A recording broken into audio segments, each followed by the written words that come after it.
গান ও গল্প চ্যানেলের প্রধান উদ্দেশ্য আপনাদের বিনোদন, কারো ব্যক্তিগত ধর্ম বা ধর্ম বিশ্বাসকে আঘাত করা নয়। গান ও গল্প চ্যানেলের শ্রোতারা নিছক গল্প শোনার আনন্দে এই গল্পটি গ্রহণ করবেন। বাংলা সাহিত্যের রোমাঞ্চক কিছু গল্প দিয়ে সাজানো আমাদের এই বিশেষ নিবেদন গান ও গল্প। আজ আপনার জন্য মোহাম্মদ আলমগীর তৈমুরের গল্প কান্তজিউয়ের পিশাচ। ডক্টর মোহাম্মদ আলমগীর তৈমুর বাংলাদেশের সিলেটের Shahjalal university of science and টেকনোলজির অধ্যাপক এবং তাদের ইনস্টিটিউট অফ মডার্ন ল্যাঙ্গুয়েজেসের ডিরেক্টর। সাহিত্য চর্চা করছেন বিগত 15 বছর ধরে। পশ্চিমবঙ্গ এবং বাংলাদেশে তার লেখা একাধিক গল্প প্রকাশিত হয়েছে। আজকের গল্প কান্তজিউয়ের পিশাচ অরণ্যমন প্রকাশনীর হাকিনি বইতে প্রথম প্রকাশিত হয়। গল্পের কথক তুর্য, সূত্রধার আমি জন। শুরু হচ্ছে কান্তজিউয়ের পিশাচ।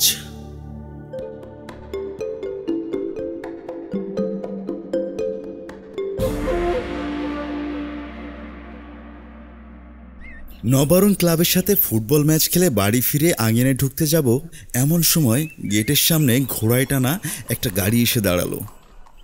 আবছা আলোয় দেখলাম দুজন লোক ধরাধরি করে বুড়ো মতো কাকে যেন নামাচ্ছে। আমাকে দেখে দরকাচামারের চেহারার একজন জিজ্ঞেস করলো, আয় কোকা, এটা নাগদের বাড়ি না? হ্যাঁ, কাকে খুঁজছেন আপনারা? বাড়িতে কে আছে খবর দাও তো। কি খবর দেব? বলবে তুষার নাগকে পৌঁছে দিতে এসেছি। তুষার নাগ আমার ছোট কাকা নাম। দূরে কোথায় যেন চাকরি করেন। প্রায় 10 বছর ধরে কোনো যোগাযোগ নেই তার সাথে। এখনই এই লোকগুলো এসে বলছে ছোট কাকাকে পৌঁছে দিতে এসেছে। তাকে পৌঁছে দিতে হবে কেন? উনি তো নিজেই আসতে পারে। আমাকে চুপ করে দাঁড়িয়ে থাকতে দেখে লোকটা আবারও বলল, আরে কি হলো, কি দাঁড়িয়ে রইলে কেন? যাও খবর দাও।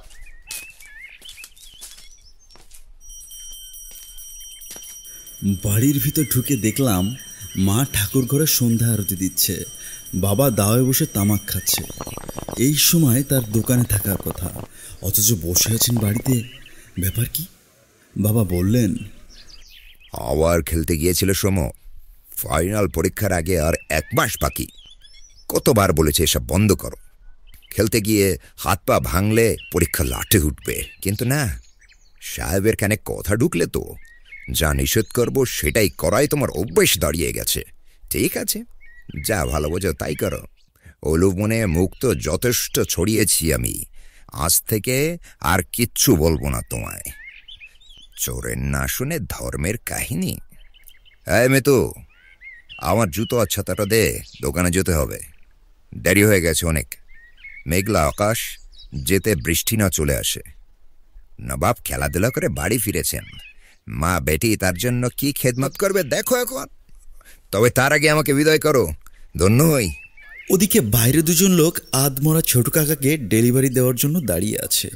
বাবাকে সুযোগই হয়নি সে কথা বলার। যা মেজাজ, কিছু বলাই সম্ভব না এখন।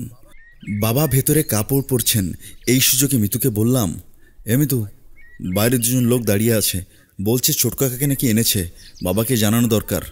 দাদা, তুমি আবার খেলতে গেলে কেন? এত বকা খেয়েও হুঁশ হলো না তোমার? আরে টিমের সেন্টার ফরওয়ার্ড আমি, আর সেমিফাইনাল খেলা ছিল, না গেলে পাড়া ছেলেরা শুনবে। 1-2 ঘন্টারই তো ব্যাপার। বাবা যে বিকেলে বাড়িতে থাকবে কে জানতো। বাদ দে এসব, বাইরের লোকগুলোকে কি করবি সেটা দেখ। ছোট্ট কাকাকে এনেছি মানে কি হয়েছে? আরে বাবা, কি হয়েছে তা আমি কিভাবে বলবো? যা বাবাকে গিয়ে বল, দুজন লোক কথা বলবে। মনে হয় বাইরের বারান্দায় বেঞ্চির উপর বসে আছে এখন। এরই ভেতর সন্ধ্যা আরতি শেষ করে মা বেরিয়ে এলো। মিতু সোজা মাকে গিয়ে বলল, মা, দুজন লোককে নিয়ে ছোটকা নাকি এসেছে, বাইরের বেঞ্চেতে বসে আছে। কি?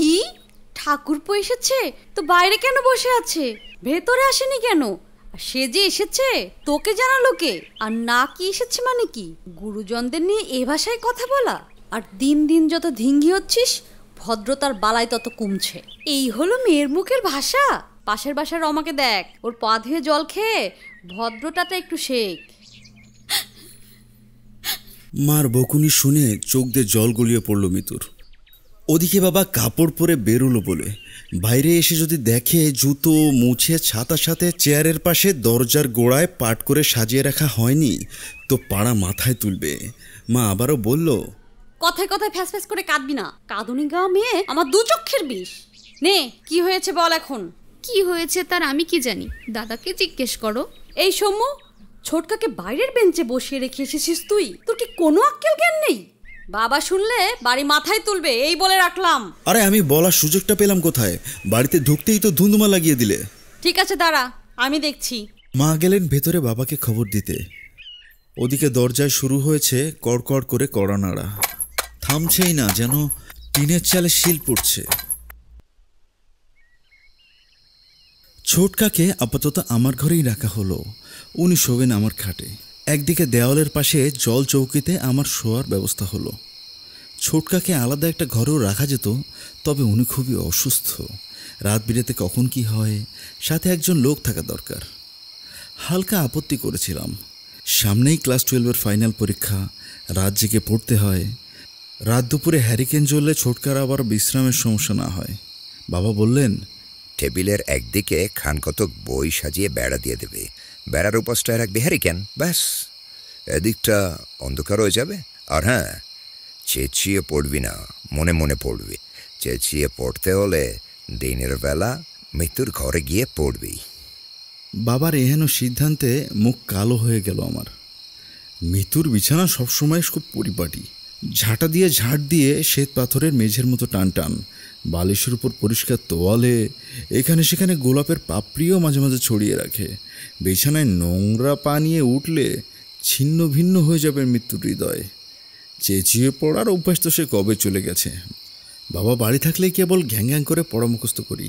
আমি যে ঘন্য মনোযোগ দিয়ে পড়াশোনা করছি, বাবাকে সেটা বোঝাতে হবে না?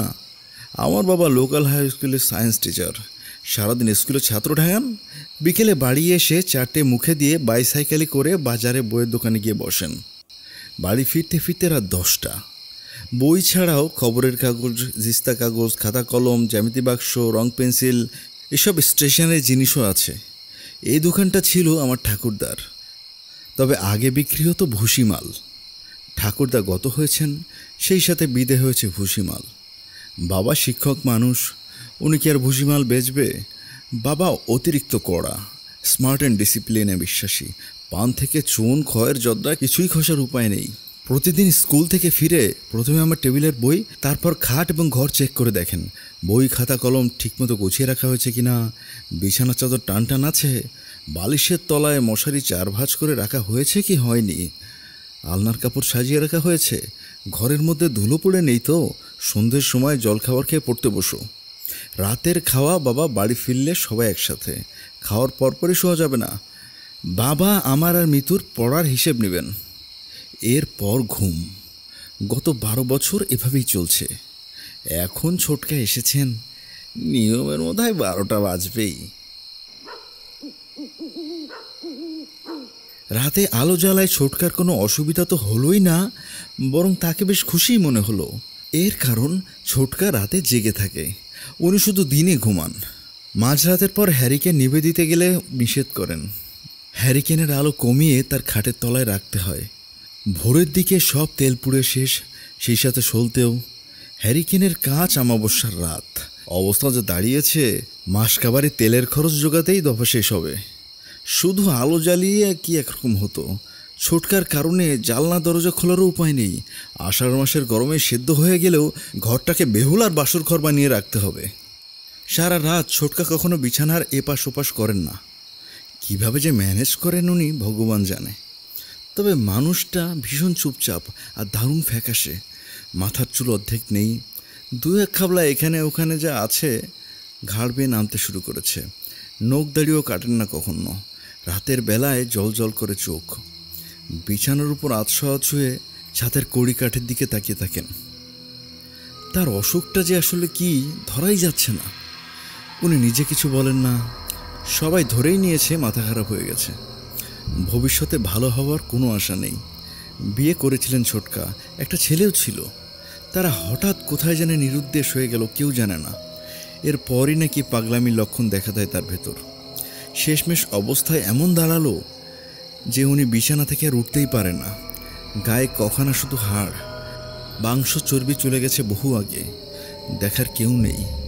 এখন তখন অবস্থা, ছোটকার বস দেখলেন এই লাশ টানার কোনো মানে হয় না, এর থেকে কাজ তো কিছু পাওয়াই যায় না, উল্টে দেখভাল করার জন্য আরেকজনকে মাইনে দিয়ে পুষতে হচ্ছে।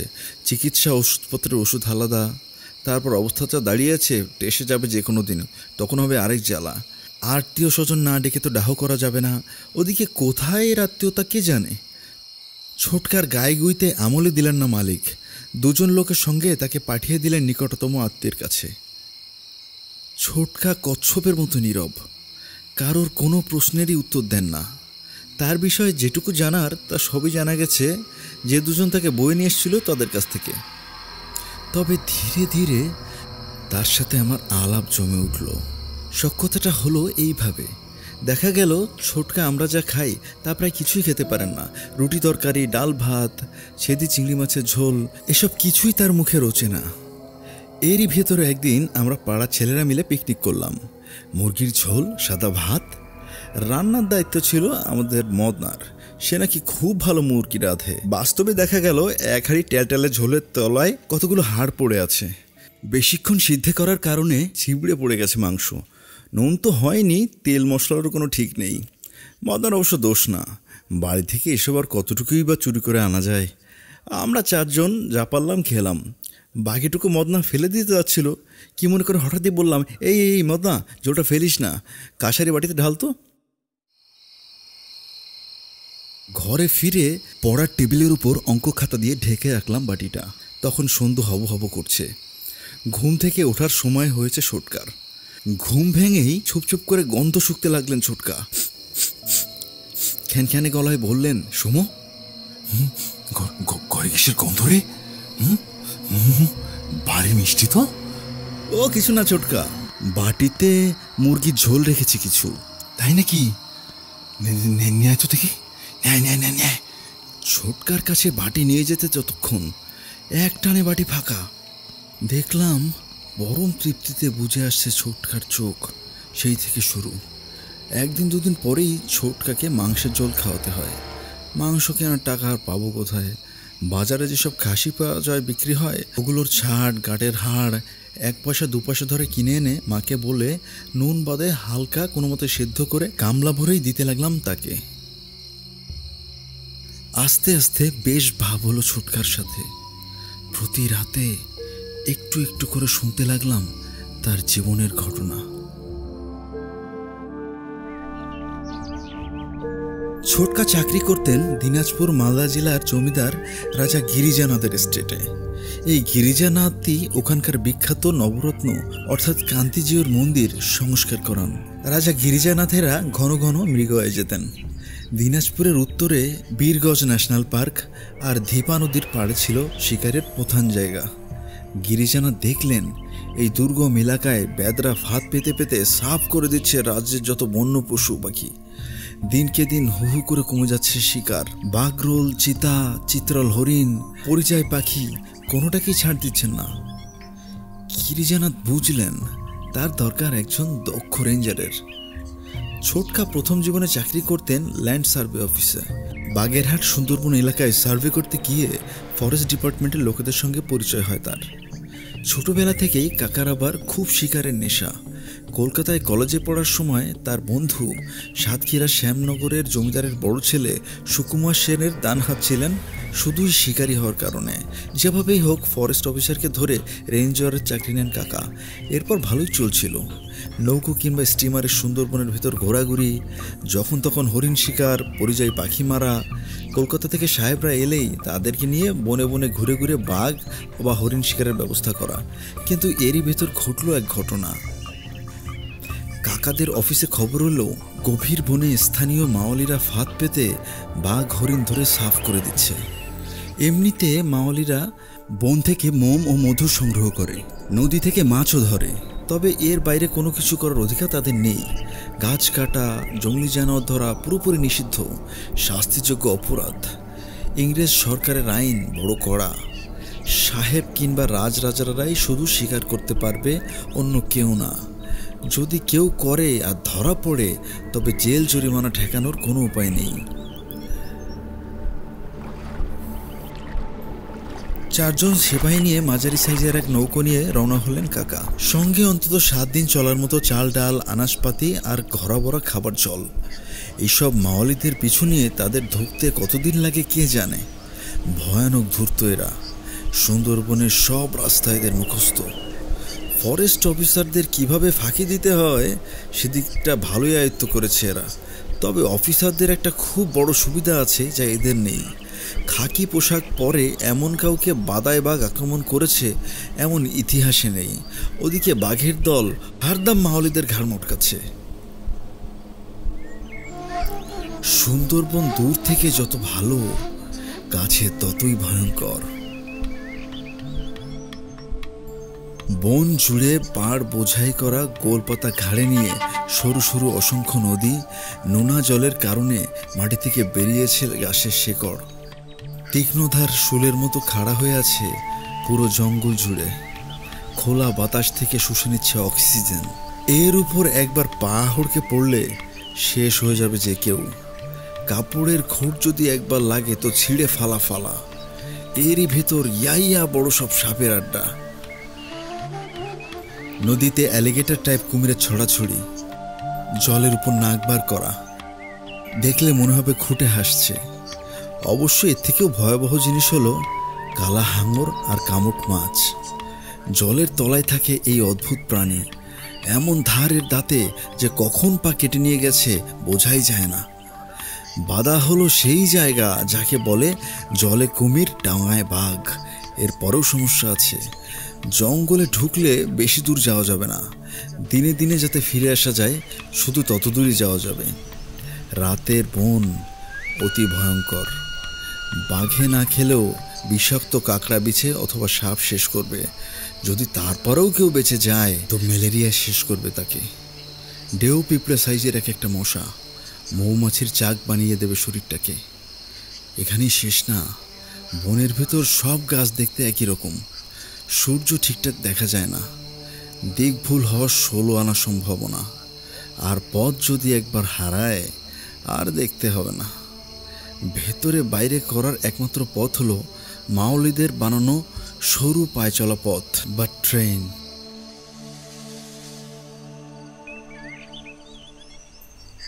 সাথে একজন মাওয়ালি নিয়ে রওনা হলেন কাকা।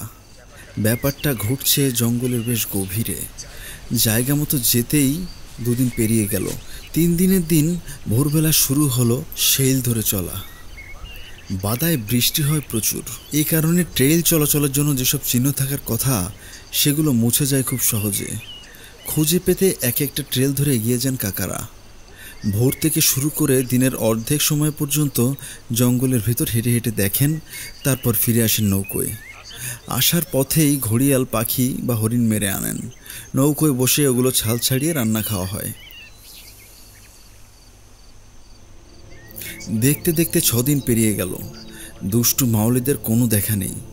2-1 জায়গায় ফাঁদ পাতার লক্ষণ দেখা গেলেও বেশ পুরনো মনে হলো। ওদিকে ফুরিয়ে আসছে রসদ, পানীয় জল। একেবারে খালি হাতে ফিরলে জবাবদিহি করতে করতে জান বেরিয়ে যাবে। কি করা ভেবে ভেবে কাহিল হয়ে পড়লেন কাকা। মাওয়ালি গাইডকে বললেন, এক কাজ করো শেখের পো, আরও ভেতরে ঢোকা যায় কিনা দেখো। কালই শেষ দিন। কাউকে না কাউকে তো পাকড়াও করতেই হবে। একেবারে খালি হাতে ফিরতে পারবো না বাপু, এই বলে রাখলাম। কাকার কথা মতো পরদিন কাক ভরে রওনা হলো সবাই। জঙ্গলে এই দিকটাতে কেউ খুব একটা আসে না। সরু খালের ভেতর দিয়ে চলতে লাগলো নৌকো। দুপাড়ে অত্যাধিক ঘন গাছের ঝোপ। এখানে সেখানে ফাঁক ফকরগুলো চুঁয়ে আসছে সূর্যের আলো। আবছা আধার হয়ে আসছে মৃদু স্রোতের জলধারা। মাঝে মধ্যে কিছুটা হালকা হয়েছে মাথার উপরটা গাছের ছাতায়। ওখানেই যায় একটু ঝলমলে আলো। চারদিকে কিরকির করে কি যেন পোকা ডাকছে। ছপাত ছপাত আওয়াজ হলে বোঝা যায় ডাঙা থেকে জলে কুমির নামছে। বাতাসে মানুষের গায়ের গন্ধ পেয়েছে তারা। এ এক ভয়াবহ পরিবেশ। কাকার মতো দুধের শিকারীরও গা ছমছম করতে লাগলো। ওদিকে নৌকো এগিয়ে চলেছে। মাথার উপর ঝকঝকে নীল আকাশ দেখার জন্য আনচান করছে সবার মন। কিছুক্ষণ পরেই কমে গেল জলের গভীরতা, সেই সাথে ফিকে হয়ে এলো গাছের সারি। দেখা গেল সামনেই বিরাট এক ধবধবে সাদা বিলের মাঠ। মাঠ ভর্তি দড়ির মতো পাকানো কাঠ বেরোনো গরান গাছের ঘি রঙের কাণ্ড পাক খেয়ে খেয়ে সরু হয়ে উঠে গেছে। অনেক উপরে ডালে ঝুলছে সবুজ রঙের গোল গোল পাতা। ঝকঝকে মাটিতে একটা ঘাসের শীষও গজায়নি। ঘন জঙ্গলের ভেতর যেন অন্য এক ভুবন। কিছু দূর যেতেই মাটির উপর দিয়ে কিছু একটা টেনে নিয়ে যাওয়ার দাগ দেখা গেল। মনে হচ্ছে ভারী শিকার টেনে নিয়ে গেছে কেউ। যাক, এতদিনে দেখা মিলল চোরেদের, ভাবলেন ছোটকা। তবে হ্যাঁ, বাঘের কাজও হতে পারে ওটা। কাকা মাওলিকে জিজ্ঞেস করলেন, আচ্ছা বাঘের শিকার ধরে টেনে নিয়ে গেছে নাকি? তা লয় গো হুজুর, ওটা কোনো বাঘ লয় গো। বাঘে অত দূর শিকার টেনে নিয়ে যে ছেলাই, এই ছেলাই এখানে দু পায়ের ছাল শিকার টেনে নিয়ে গেছে। মানুষে যা দেখে মনে লিখছে ৬-৭ মণ ওজন হবে শিকারটোর। মাটিতে পড়ে থাকা এক টুকরো চোহা খড়খড়ে হাড়ের মতো কি একটা কুড়িয়ে নিয়ে ভালো করে দেখলো মাওলি গাইড। বলল, হুজুর, ওর মনে লিখছে কোনো কেউ ১২ সিংহা মানে টেনে নিয়ে গেছে গো। ই দেখেন হুজুর, সিংহার টুকরো পড়ে আছে। ১২ সিংহার মাত্রই এই বড় সিংহা হয় গো। ১২ সিংহার কথা শুনে মেজাজ চড়ে গেল কাকার। দুর্লভ হয়ে এসেছে এই হরিণ। মায়া চিত্রলের থেকেও অনেক বড় ওটা। একবার বনগার আইরিশ টিপুচু সাহেব ১২ সিংহা মেরেছিলেন। ৬.৫ মণ মাংস হয়েছিল। মাথার উপরে ২ ভাগ হওয়া সিংহে ১২টা শাখা। গরম জলে সেদ্ধ করা শুকনো হড়হড়ে খুলিসহ শিং নিয়ে গিয়েছিলেন সাহেব। আর শিংওয়ালা খুলি সেদ্ধ করাও কি কম জ্বালা? খুলি আর শিংয়ের জয়েন্টে গরম জল যেন কিছুতেই না লাগে। পই পই করে নিষেধ করলেন সাহেব, ভালো করে ছেঁচে সব গোস্ত চর্বি বের করে নাও আগে। ভুলেও শিংয়ের জয়েন্টে চাকু লাগিও না। গরম জলে না ফুটলে ফ্যাট যাবে না। হেসেলের আড়ার সাথে দড়ি বেঁধে ঝুলিয়ে দাও ফুটন্ত জলের হাঁড়ির উপর। ভালো করে শিংয়ের সাথে আটকে দাও দড়ির মাথা। তবে হ্যাঁ, সারাদিন ধরে সেদ্ধ করার পরেও ওখানে খিচুড়া চর্বি থেকেই যাবে। বড় দেখে একটা মাটির হাঁড়ি নিয়ে এসো। এইবার সংগ্রহ করো শেরখানিক শুকনো ধুলোবালি, ছড়িয়ে দাও হাঁড়ির তলায়। তারপর যত পারো ধরে আনো লাল পিঁপড়ে, ছেড়ে দাও ভাঁড়ের ভিতর। ধুলোবালিতে বাসা বানিয়ে থাকবে ওরা। আস্তে আস্তে কুড়ে খেয়ে শেষ করবে খলির যেখানে যত গোস চর্বি এখনো রয়ে গেছে সেই সব। আর এই পুরো কাজটা বর্তে ছিল ছোটকার ওপর। সাহেবের মাথা খুব গরম। ভুল চুকলে চাকরি থাকবে না।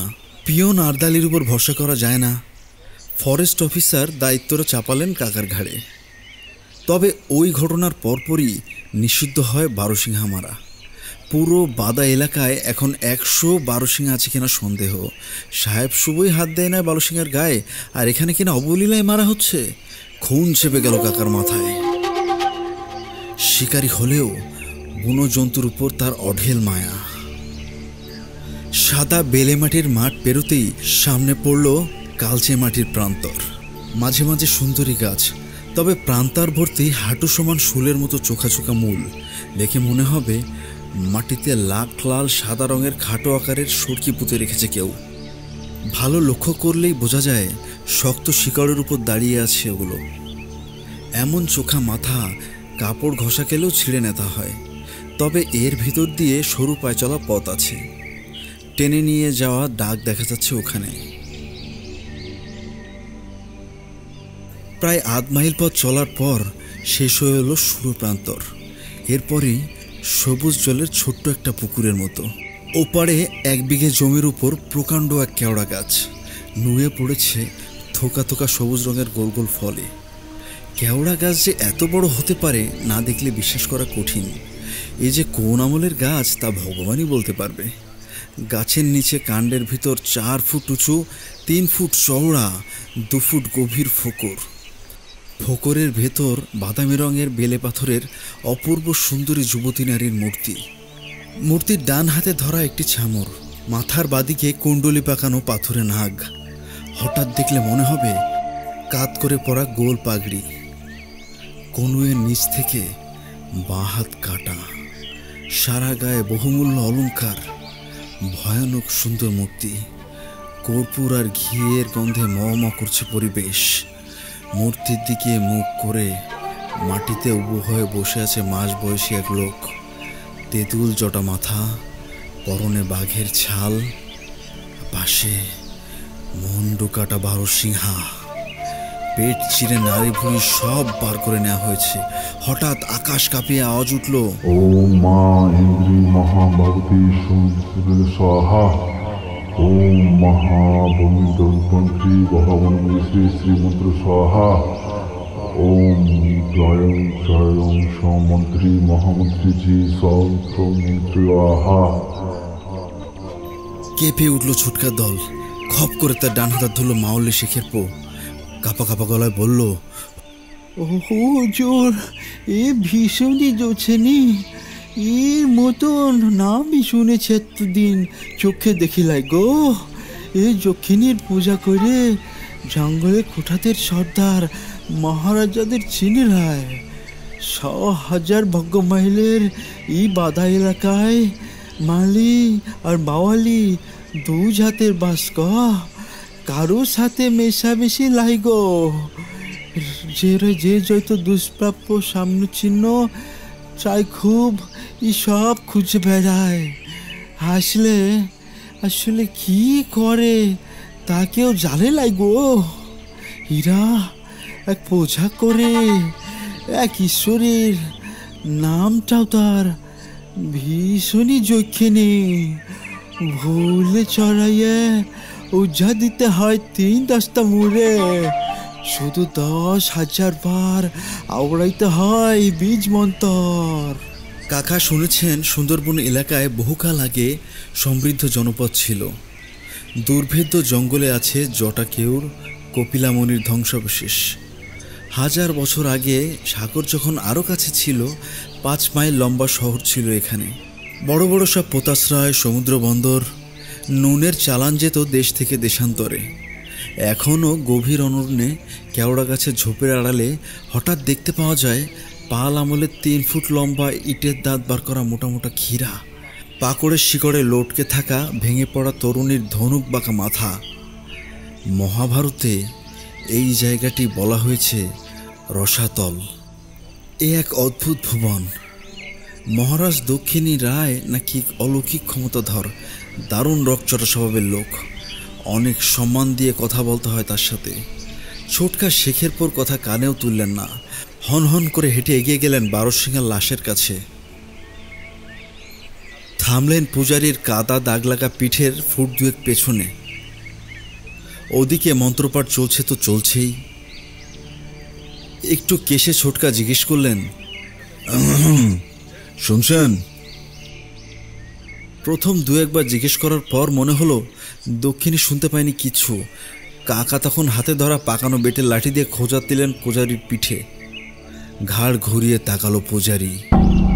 কালো ভাঁজ করা কপালে গেরুয়া রঙের ত্রিপুণ্টক, মাঝখানে খাড়া করে রক্তি মাখা ত্রিশূল, ঘনভ্রুর নিচে ঘোলাটে চোখ, টিকলো নাক, পাতলা কালো ঠোঁট, গাল ভর্তি খোঁচা খোঁচা সাদা দাড়ি, কোচকানো চামড়া, মোটা মোটা হলদেদের দাঁত, কানের দুপাশে ঝুলছে ঝুমকো ঝুমকো তেঁতুল জট। কাকার মনে হলো লোকটা কাকাকে দেখছেই না, তার দৃষ্টি যেন তাকে ভেদ করে চলে গেছে বহুদূর। মূর্তির পায়ের কাছে গোলপাতায় নাড়ি ভুঁড়ির উপর 12 সিংহার কাটা মুন্ডু, মাথার 2 সিংহের মাঝখানে রাখা জবা ফুলের মতো দেখতে হলুদ রঙের 5টা কুড়ি, লাল রক্তে ভেসে যাচ্ছে গাছের গুড়ি। ভন ভন করে উঠছে সবুজ রঙের বড় বড় মাছি।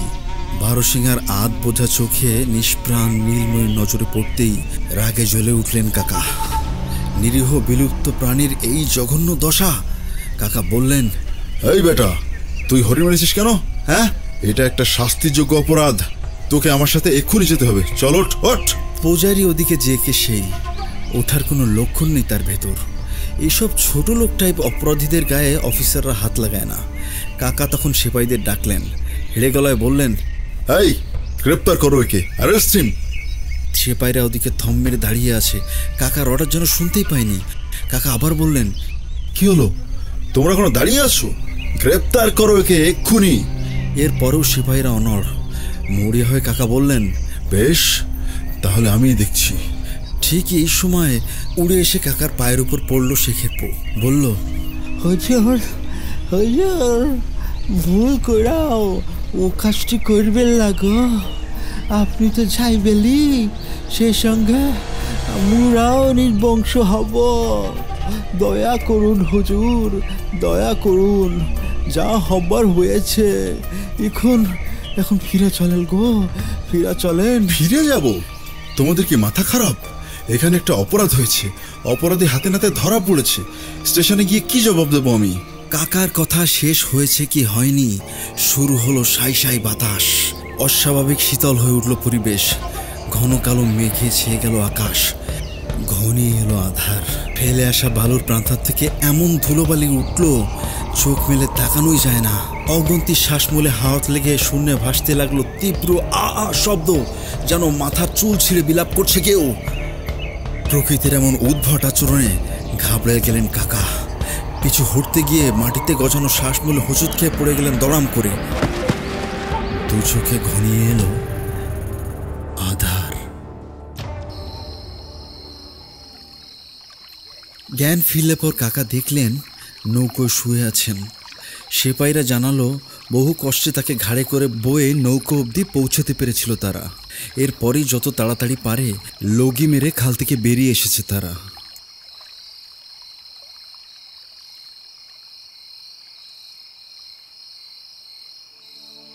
ফরেস্ট অফিসের বাংলোয় ফিরে আবারও অসুস্থ হলেন ছোটকা। খাওয়ায় রুচি নেই, ডাবের জল ছাড়া প্রায় কিছুই হজম হয় না। সব সময় দুর্বল লাগে। 1 মাস যায়, 2 মাস যায়, ভালো আর হন না। খুলনা রেঞ্জের বড় কর্তা ঘনশ্যাম ঘোষ কাকাকে চিকিৎসার জন্য কলকাতায় পাঠালেন। বিলিতি ডাক্তার কাকাকে বললেন, বাবু, হাওয়া বদল করুন। সুন্দরবনের পানীয় জল নোনতা, বাতাসে আর্দ্রতা অনেক, আর গুমোট আবহাওয়া, সবসময় ঘাম হয়, আর পরিবেশ স্যাঁতস্যাঁতে। উত্তরে কোথাও গিয়ে থাকতে পারলে খুব ভালো হয়। কাকার বন্ধু সুকুমার সেন তখন জলপাইগুড়ির জেলার বাবার তালুক দেখছে। কি আর করা, কাকা আবারও ধর্ণা দিলেন বন্ধুর কাছে। কাকাকে দেখে প্রথমে চিনতেই পারেননি সুকুমার সেন। 1 মাস পর তিনি গেলেন সস্ত্রীক ইউরোপ ঘুরতে। ফিরতে ফিরতে 6 মাসও লাগতে পারে, বছরও লাগতে পারে। এই সময়টাতে কাকার দেখভাল কিভাবে হবে যদি গুরুতর অসুস্থ হয়ে পড়েন হঠাৎ? তাছাড়া হাওয়া বদলে এলে কম করে হলেও 6 মাস থাকতে হয়। দুম করে ফেরতও পাঠানো যাচ্ছে না। ভেবে চিনতে স্থানীয় এক জোরদারের আইবুড়ো মেয়ের সাথে কাকার বিয়ে দিয়ে দিলেন সুকুমার। গোলমরিচের কারবার করে বহু টাকার মালিক এই কারবারিকে পই পই করে বলে দিলেন, দেখো মহাজন, তুষার আমার বন্ধু। মেয়েকে বলবে ভালোভাবে যেন যত্নটি করে, বেকার বলে খোটা যেন না দেয়। লেখাপড়া জানা বুদ্ধিমান ছেলে, সুস্থ হলে চাকরির অভাব হবে না। এই মরিচ ব্যবসায়ীর সাংঘাতিক বিষয় বুদ্ধি। বিয়ের 2 দিন পর মেয়ে জামাইকে পাঠালেন জটিলেশ্বর মন্দিরে। 2000 বছরের পুরনো এই শিব মন্দির প্রতিষ্ঠা করেছিল গুপ্ত সম্রাটেরা। 6 ফুট গভীর জলের এক পরিখা ঘিরে রেখেছে মন্দির প্রাঙ্গণ। সেই জল উঠিয়ে ছোটকাকে স্নান করিয়ে থান কাপড় পরানো হলো। এরপর নিয়ে যাওয়া হলো যোগমা কালীবাড়ির মন্দিরে। এখানে কালীর অষ্টবাহু প্রতিমা আছে। 8টা হাত, 8টা ভিন্ন ভিন্ন ধাতু দিয়ে গড়া। ধারণা করা হয় কালীর এক জীবন্ত প্রতিমা, দুর্দান্ত ক্ষমতায়ের। এই মন্দিরে বাবা লোকনাথের একটা সাধন পীঠও আছে। দূর দূরান্ত থেকে কত লোক যে আসে এখানে। জনশ্রুতি আছে এখানে এলে কালীমা কাউকে খালি হাতে ফিরিয়ে দেন না, কিছু না কিছু দেবেন। মন্দিরের প্রধান পুরোহিত কাকাকে গর্ভগৃহের দরজা চৌকাঠের কাছে শুইয়ে রাখলেন। বললেন, মাকে এখান থেকেই দর্শন করুন, নড়াচড়া করবেন না। আমি হোমেরা কুঞ্জেলে পুজো করবো, কপালে শুয়ে দেব জবা ফুল, তারপর মন্দিরের খিচুড়ি খেয়ে বাড়ি ফিরে যাবেন। কাকা কাকিমা যখন বাড়ির কাছাকাছি তখন সন্ধে হব হব করছে। বৈশাখ চৈত্র মাস। হঠাৎ হঠাৎ বৃষ্টি হয়। হিমালয়ের একেবারে কাছে হওয়ায় বৃষ্টির জল বরফ শীতল। শুরু হলো মুষলধারে বৃষ্টি। গরুর গাড়ির ছোঁয়ের মধ্যে থেকেও কাক ভেজা হয়ে গেলেন কাকা। ঠান্ডায় কাটা দিল গায়ে। বাড়ি পৌঁছে সেক দিয়ে স্বাভাবিক করা হলো তাকে, তবে জ্বর ঠেকানো গেল না। প্রবল জ্বরে সারা রাত ভুলভাল বকলেন কাকা। মাথায় ঢালা হলো ঘরা ঘরা জল। ভোরের দিকে শুরু হলো ভেদ বমি। বিছানার সাথে একেবারে মিশে গেলেন কাকা। নিঃশ্বাস নিচ্ছেন কিনা তাও বোঝা যাচ্ছে না। এত কিছুর পরেও গভীর ঘুমে তলিয়ে গেলেন কাকা। উঠলেন একেবারে বিকেলে। কাকিমাকে ডেকে বললেন, শোনো না, শোনো, কিছু কিছু খেতে দাও তো, আমায় কিছু খেতে দাও। এর পরপরে সুস্থ হয়ে উঠতে লাগলেন ছোটকা। মাঝে মাঝে চলে যান বনে, শিকার করে আনেন তিতির, বনমোরগ। তিস্তা নদী থেকে ধরে আনেন সিঁদুরে রুই, গাঢ় কমলা মৃগেল, রূপালী আড়। ভালো ভালো খাওয়া খেয়ে 3 মাসের মধ্যে আগের মতো তাগড়া হয়ে উঠলেন। এখন দরকার একটা চাকরি। ঘর জামাই হয়ে শ্বশুরের ঘাড়ে বসে খাওয়া লজ্জার ব্যাপার। তবে হ্যাঁ, চাকরি আশেপাশে কোথাও হতে হবে, যথেষ্ট হয়েছে, আর দূর দূরান্তে নয়। খোঁজ খোঁজ খোঁজ, শেষমেশ চাকরি মিলল রাজা গিরিজানাথের স্টেটে। এও রেঞ্জারের কাজ, বনে বাদারে ঘোরা। তবে এ তো আর বাদার গহীন জঙ্গল না, এগুলো মূলত পাহাড়ি কিংবা খটখটে চরের বন। ট্রপিক্যাল ফরেস্ট না, সাপকোপ, মশামাছি, নদী নালা নেই বললেই চলে। এ হলো ভদ্রবন, শখের শিকারীদের অভয়ারণ্য। চাকরি নেওয়ার পর হাঁটাহাঁটির মধ্যেই গেলেন না কাকা। মহারাজাকে বলে একটা হাতির ব্যবস্থা করলেন। হাতির পিঠে চড়ে চষে বেড়াতে লাগলেন মহারাজের এস্টেটের বনগুলো। সেপাই নদী, চা বাগান এলাকা, মহানন্দা আর জোর পুকুরের সব অভয়ারণ্য। পিষে ফেললেন যেখানে যত ফাঁদ পেলেন সব। বুঝিয়ে দিলেন ঘাসের চাপড়ায় ঢেকে রাখা শুল বেঁধানো গর্ত। একটা ফাঁদ তৈরি করা যথেষ্ট পরিশ্রমের কাজ, খরচাও আছে। সেই ফাঁদ নষ্ট হলে বেদদের হাড় ভাঙা খাটুনির পুরোটাই নিষ্ফল। এখানেই শেষ নয়, কাকা খুঁজে খুঁজে বেদদের ডেরা বার করলেন। গ্রাম্য মাতব্বরদের দিয়ে শাসালেন তাদের। ব্যাস, হু হু করে কমতে লাগলো বেদদের অত্যাচার। সেই সাথে বাড়তে লাগলো বন্য জানোয়ার আর পরিযায়ী পাখির সংখ্যা। ছোটকার উপর দারুণ সন্তুষ্ট হলেন মহারাজা। ছোটকা কাকিমাকে নিয়ে ডেরা বেঁধেছিলেন দিনাজপুরের পঞ্চগড় থানার এক বাংলো রাউট হাউসে। মহারাজ মৃগয়ে এলে বাংলোয় ওঠেন। বাংলো দেখাশোনার জন্য চৌকিদার আছে। কাকা তত্ত্বাবধায়ক। বহুকালের পুরনো জনপদ এই পঞ্চগড়। সেই মৌর্য আমল থেকেই লোকের বসবাস এখানে। বনভূমি বেশি, লোক সংখ্যা কম। 5টি গড় অর্থাৎ বনভূমি নিয়ে গড়ে ওঠার কারণে এর নাম হয়েছে পঞ্চগড়। মাঝে মাঝে কাচের মতো স্বচ্ছ জলের ধারা বয়ে গেছে অজস্র শাল আর শিমুল গাছের ভেতর দিয়ে। বসবাসের জন্য এক আদর্শ জায়গা। পঞ্চগড়ের বনে হরিণ, হাতি থেকে শুরু করে মেছো বাঘও আছে। আর পাখি যে কত রকম তা বলে শেষ করা যাবে না। খানিকটা উত্তরে গেলেই দিগন্তজোড়া বেশ চওড়া করতোয়া নদীর বিস্তীর্ণ চরাঞ্চল। ঝাঁক ঝাঁক পাখির ওড়াউড়ি। কাকা দিন কাটতে লাগলো মহা আনন্দে। এরই ভেতর একটা ফুটফুটে ছেলেও হলো তার। কাকাকে এখন আর দূর দূরান্তে দৌড়াদৌড়ি করতে হয় না। মাসে একবার শুধু রুটিন মাফিক বনগুলো ঘুরে দেখা। বাকি সময়টা পাশের বনে শিকার করে, নদীতে মাছ ধরে আর শুয়ে বসে কাটে। ঠিক সেই সময় একদিন মহারাজ গিরিজানাথের প্রাসাদে তার ডাক পড়ল। ভোপালের রাজকুমার কলেজ থেকে পাশ করা এই মহারাজার প্রাসাদ 55 মাইল দূরে দিনাজপুর শহরে। হাতি নিয়ে গেলে 3 ঘন্টার পথ। সকালবেলা পাকা রুয়ের ঝোল, মুগ ডাল দিয়ে রাধা মুড়ি ঘন্ট আর লাল গুটিয়ালুর তরকারি দিয়ে ঘি ছড়ানো ধোয়া ওঠা কাটারি ভোগ চালের ভাত খেয়ে হাতির উপর চড়ে রওনা দিলেন কাকা। রাজবাড়ি যখন পৌঁছলেন তখন দুপুর। মহারাজে কাছারি ছেড়ে অন্তর্মহলে যাওয়ার কথা ভাবছেন। মাহুদের জিম্মায় হাতি রেখে কাছারিতে ঢুকলেন কাকা। সেরেস্তাদারকে জানালেন মহারাজার সমন পেয়ে এসেছেন। কিছুক্ষণ পর তার ডাক পড়ল মহারাজার খাস কামরায়। প্রণাম করে টেবিলের সামনে খাড়া হয়ে দাঁড়িয়ে থাকলেন কাকা। কিছুক্ষণ পর হিসেবের খেরোর খাতা থেকে মুখ তুলে মহারাজ বললেন, এই যে নাগবাবু, সব ভালো তো? আগে হুজুর, ভগবানের আশীর্বাদে আর আপনার দয়ায়।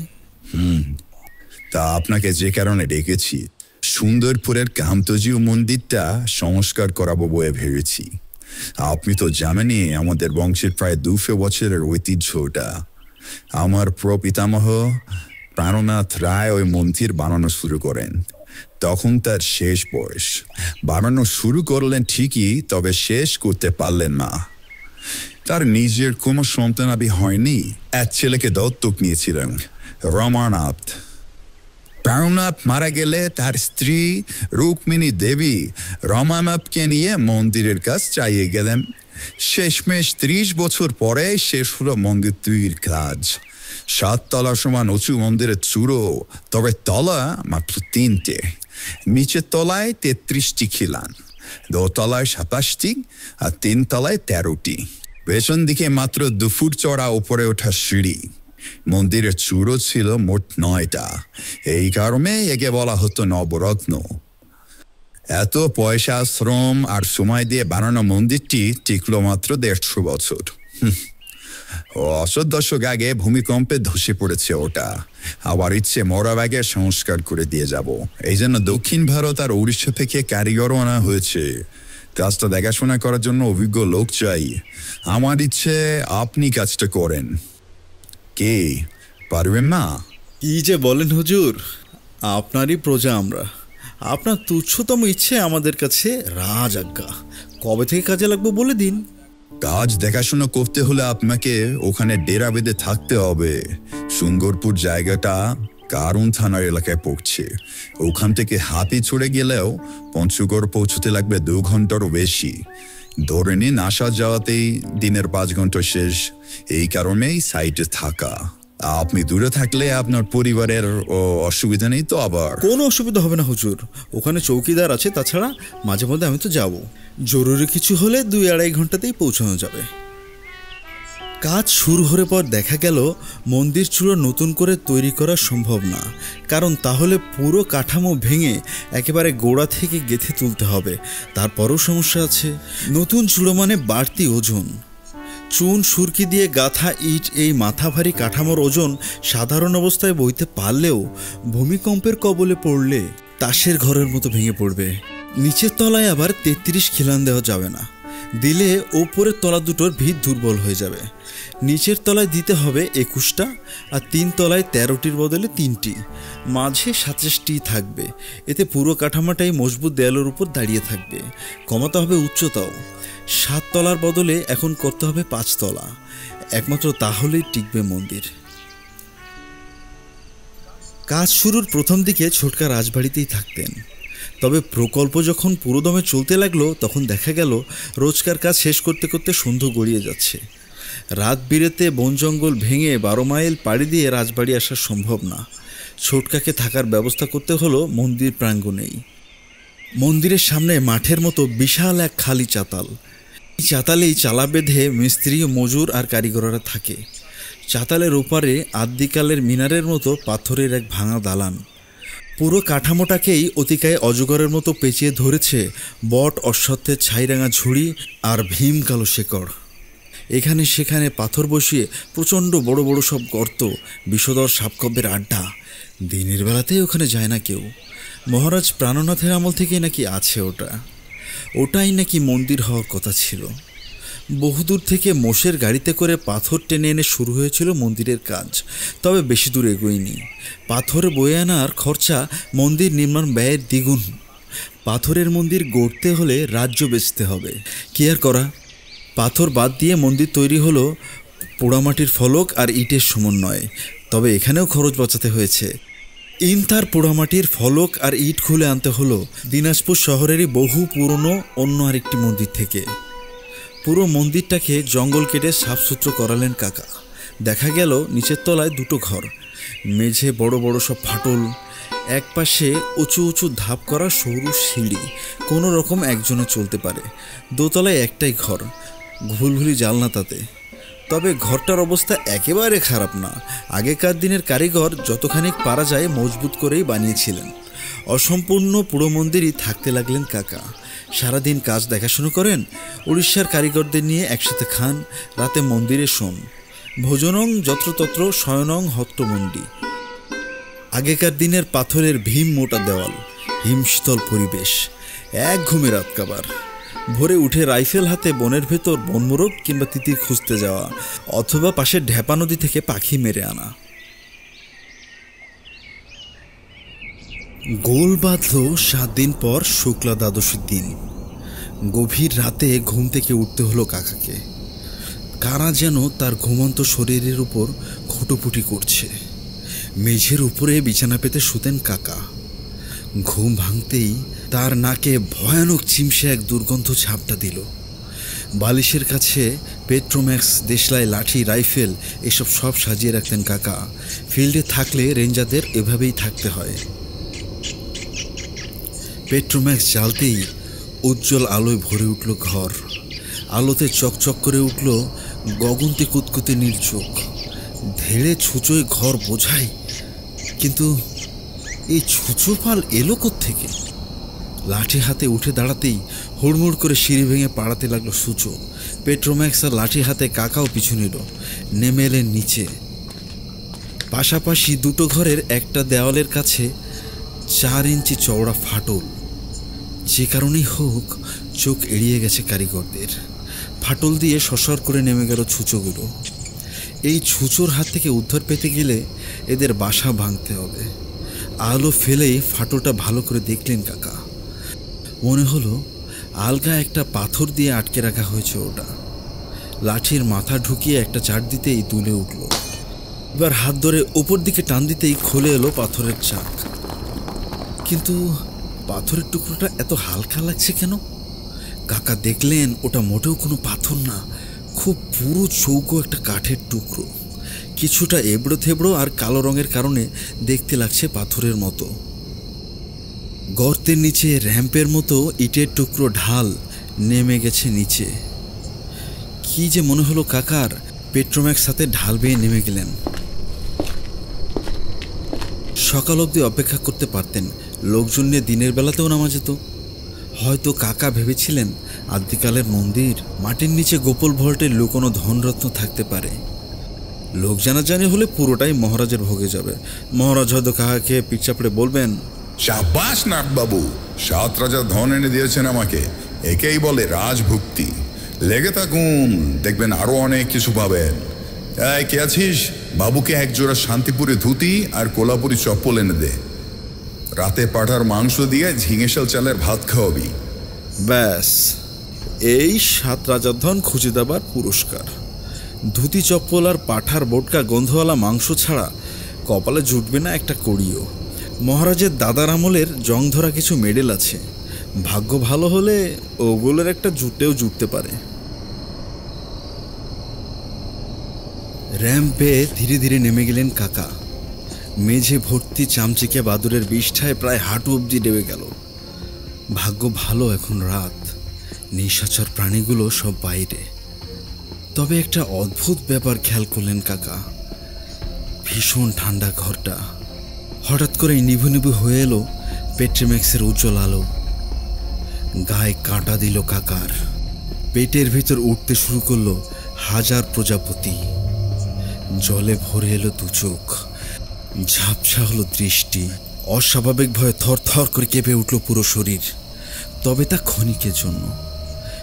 ঝুঁকি যত, লাভ তত। No risk no gain. ঘরের মাঝখানে অমন কি গজাল মারা ছোট ছোট কোপালা সিন্দুকের মতো পেল্লায় এক বাক্স, যে কেউ সহজেই শুয়ে থাকতে পারবে ওটার ভেতর। গ্রাম বাংলায় আকছারমন বাক্স তৈরি করা হয়। কাঁসার বাসনপত্র, কড়া কলসি থেকে শুরু করে লেপ তোষক চাদর বালিশ পর্যন্ত রাখা হয়। কাকার চোখ চকচক করতে লাগলো। যাক, এতদিনে ভাগ্যের শিকড় ছিঁড়ল তাহলে। পায়ে পায়ে কাঠের ভারী সিন্দুকটার দিকে এগিয়ে গেলেন কাকা। বহু পুরনো পিতলের তালা ঝুলছে দরজায়। লাঠি আংটার ভিতর ঢুকিয়ে চাট দিতে খসে পড়ল তালা। এইবার ঢাকনা ওঠানোর পালা। কত ভারী কে জানে, একা একা তোলা যাবে তো? মেঝের উপর পেট্রোম্যাক্সটা রেখে দু হাতে ডালা ধরে গায়ের সবটুকু বল একসাথে করে টান মারলেন কাকা।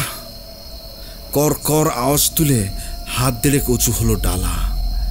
নাকে লাগলো শ্বেত চন্দন আর কর্পূরের অপূর্ব সুগন্ধ। তবে সেই সাথে কাকার এও মনে হলো যেন হিমালয়ের বুকে বরফের ভর্তি কোনো গুহার ঢাকনা সরিয়েছেন তিনি। পুরো শরীর ঠান্ডা হয়ে গেল। ভেতরে কি আছে দেখতে গেলে আলো লাগবে। মেঝের উপর থেকে এক হাতে উঠিয়ে উঁচু করে ধরতে হবে পেট্রোম্যাক্স। ওই কাজ করতে হলে লাঠির ঢাকনা দিয়ে আটকাতে হবে ডালা। বহু কষ্টে এক পায়ে লাঠি উঠিয়ে ডালা আটকালেন কাকা। এরপর তুলে ধরলেন পেট্রোম্যাক্স। ভেতরে ঘিয়ে রঙে সিল্কের পাঞ্জাবি আর শতচ্ছিন্ন ধুতির নিচে চিমসানো চামড়ার বিভৎস চেহারার এক লাশ, যেন ইজিপ্টের মামি। নিষ্কালো চামড়ার সর্বস্ব, হাত পায়ে এলোমেলো, মনে হচ্ছে কবর দেবার পরও নড়াচড়া করেছে লাশটা। পাঞ্জাবের বুকে সোনার বোতাম, মাথায় সিল্কের পাগড়িতে মুক্তোর চেনে বিশাল সাইজের সবুজ পান্না। দরকচা মারা গলায় ঝুলছে বহুমূল্য নীলকান্তমণি বসানো সোনার হার। লাশের কোমরের কাছেই পেতলের উল্টানো ঘটি, ছড়িয়ে পড়েছে ধাতব মুদ্রা। ফট করে হাত ঢুকিয়ে একটা মোহর তুলতে গেলেন কাকা। সোনার কিনা দেখবেন, দুই আঙ্গুলে যেই না চেপে ধরেছেন ঠিক তখনই ঘটল তার জীবনের সব থেকে বড় আজব ঘটনাটা। লাশের হাড় গিলে হাড় খপ করে চেপে ধরলো তার ডান কবজি। এরকম অবস্থায় সহজাত প্রবৃত্তির বশে মানুষ যা করে, কাকাও তাই করলেন। তাকালেন লাশের মুখের দিকে। তার চোখের দুমড়ানো মুচড়ানো পাতা সম্পূর্ণ খোলা ও ফাটার মতো ধক ধক করে জ্বলছে দু চোখের মণি। চিমসানোর ঠোঁটের ভিতর থেকে ঠেলে বেরিয়ে এসছে ক্ষয়ে যাওয়া হলদে দাঁত। কাকা স্পষ্ট শুনলেন খল খল হাসির শব্দ।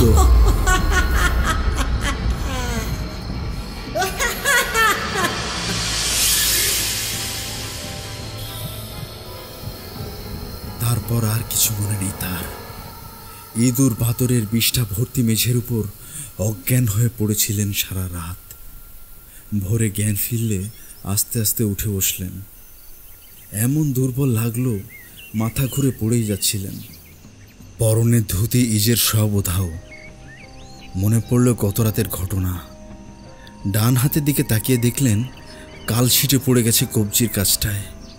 বুড়ো আঙ্গুলে লটকে আছে সুলতানি আমলের সোনার মোহর। মোহরের গায়ে চ্যাটচ্যাটে আঠার মতো কি একটা যেন। ভালো করে খেয়াল করতে দেখলেন আঠালো জিনিসটা আসলে তারই গায়ের জমাট বাঁধা রক্ত। কবজি বেয়ে ছুঁয়ে পড়েছে পুরোপুরি খোলা সিন্দুকের ডালা। বাক্সের ভেতর পড়ে আছে শতচ্ছিন্ন কালচে রঙের ধুতি। ভেতরে লাশ, মোহর, হাড় এসব কিছুই নেই। চিন্তায় পড়লেন কাকা। এসব সিন্দুকের খবর জানাজানি হলে ঝামেলা হবে। নিন্দুকের অভাব নেই দুনিয়ায়। লোকে ভাববে একাই মেরে দিয়েছে সব। তার থেকে কাউকে কিছু না বলাই ভালো। থাক যেখানে যা যেমন ছিল, ভাবলেন কাকা। ওপরে উঠে পেট্রোম্যাক্স, লাঠি, মোহর এসব রেখে ভেপা নদীতে গেলেন স্নান করতে। বালি আর কাকর বিছানো নদীতে টলটলে জল। আধা জলের নিচে ইন্তার চিংড়ি, শামুক, বেলে। হঠাৎ করেই তার কাকা টের পেলেন তার পায়ের তলায় মাছ পড়েছে। এক হাতে উঠিয়ে দেখলেন প্রায় 800 ওজনের সবুজ রঙের বেলে। বরফ সাদা পেট, এমন পরিষ্কার গা যে শীত দ্বারা পুরো কাঁটাটাই দেখা যাচ্ছে। হালকা ভেজে রান্না করা বেলের ঝোল দারুণ উপাদেয় খাবার। মাছটা তাকিয়ে তাকিয়ে দেখতে লাগলেন কাকা। কি যে হলো, কপ করে কামড় বসিয়ে দিলেন ওটার পিঠে। আহ, ভারী স্বাদ তো। কাঁচা খেয়ে ফেললো পুরো মাছটাই। তবে স্নান সেরে পাড়ে উঠতেই বমি করে ভাসালেন। হড় হড় করে বেরিয়ে এলো বেলের যত আঁশ, পাখনা, নাড়ি ভুঁড়ি। কিছুটা ধাতস্থ হয়ে কাজে ফিরলেন কাকা। সারাদিন মেজমজ করতে লাগলো শরীর। খেতে পারলেন না কিছুই। মনে হলো খাবারে এরা এত নুন দিয়েছে কেন। কিছু মুখে দিলেই মনে হচ্ছে বিষ।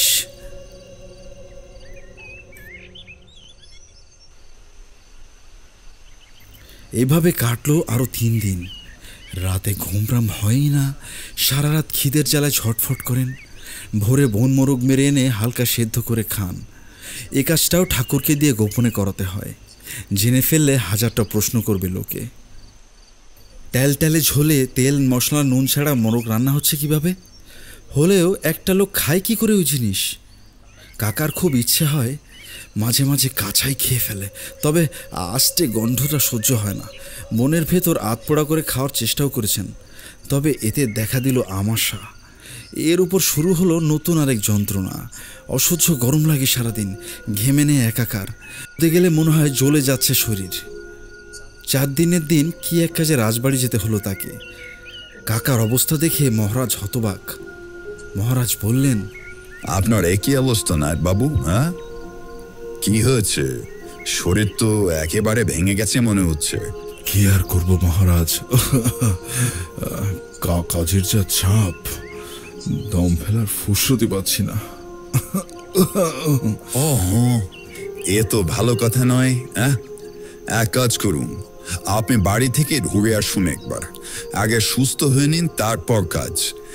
কে আসিস? বাবু পঞ্চগড় যাবেন, হাতের পিঠে আওতা জুড়ে দে। পঞ্চগড় পৌঁছতে পৌঁছতেই বিকেল গড়িয়ে গেল। হাতি থেকে নেমে বাড়ির দিকে এগিয়ে গেলেন কাকা। হাতে মাটির হাঁড়িতে মাওয়া, রসমালাই, পান্তুয়া। দেখলেন দরজা জানলা সব বন্ধ, বাড়িতে যে কেউ আছে মনেই হচ্ছে না। কড়া নেড়ে হাঁক ডাক শুরু করলেন কাকা। হইচই শুনে বাংলো থেকে দৌড়ে এলো চৌকিদার, চোখ মুখ ফোলা, নির্ঘাত দুপুরে ভাত ঘুমের ফল। কাকা বললেন, কি হলো সুরেন, বাসায় কেউ নেই নাকি? হুজুর, আপনি এখানে এই সময়? কি যাতা ভুগছিস এইখানে এই সময়? আবার কি গাঁজা ধরছিস নাকি আজকাল? শোন, কথাবার্তা সাবধানে বলবি, এই বলে রাখলাম। হুজুর, আপনি না পরশুদিন সন্ধ্যাবেলা এলেন? আরে দূর হতো বাগা, পরশু আসবো কোত্থেকে? আমি তো এলাম এই এখন। তোর কি মাথা টাথা খারাপ? সময় জ্ঞান গুড়িয়ে খেয়েছিস? ভগবানের দিব্যি হুজুর, যা বলছি সত্যি বলছি। আমাকে পরশু সন্ধ্যায় একদিনের ছুটি দিয়েছিলেন আপনি। বললেন, যা সুরেন, একদিনের ছুটি তোর। হলদিবাড়ির হাট থেকে ঘুরে আয়, মজা পাবি। হলদিবাড়ি থেকে আজ দুপুরেই পৌঁছেছি বাংলোতে। কু ডাক ডাকতে লাগলো ছোটকার মনে। বাড়িতে ছোট বাচ্চা আর কাকিমা ছাড়া কেউ নেই। কি অঘটন যে ঘটেছে ভগবানই জানেন। মুখে বললেন, নে তোর মাসিমাকে ডাক। শেষমেশ পেছনের খোলা খিড়কি দিয়ে বাড়ি ঢুকে সদর দরজা খুলে দিল সুরেন। শোবার ঘরে ঢুকে কাকা দেখলেন বিছানায় শুয়ে আছে কাকিমা, পাশে 5 বছরের হিমালয়, মুড়ে কাঠ, এক বিন্দু রক্ত নেই কারো শরীরে। কে যেন গলা টিপে মেরে রেখে গেছে দুজনকে। টান টান বিছানায়, ধস্তাধস্তির কোনো চিহ্ন নেই। বোঝাই যাচ্ছে আগন্তুককে খুবই আপনজন ভেবেছিল তারা। স্ত্রী পুত্র দাহ করে সেই যে বিছানায় পড়লেন কাকা, আর উঠতে পারলেন না। দিন দিন অবস্থার আরো অবনতি হতে লাগলো শুধু। তারপরের কাহিনী তো আগেই বলেছি, তবে হ্যাঁ, সোনার মোহরটা এখনো কাকার কাছে রয়ে গেছে। আমাকে বার করে দেখালেন, হাতে নিয়ে নেড়েচেড়ে দেখলাম। আরবিতে কী সব লেখা, ফার্সিও হতে পারে, তবে চিল্লা আছে পয়সাটার। ফুটে বেরোচ্ছে সোনালি রং। ফেরত নিয়ে বালিশের নিচে তোষকের তলায় মোহরটা রেখে দিলেন ছোটকা।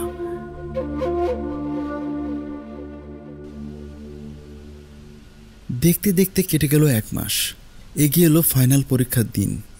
সিট পড়ল ঢাকা কলেজে।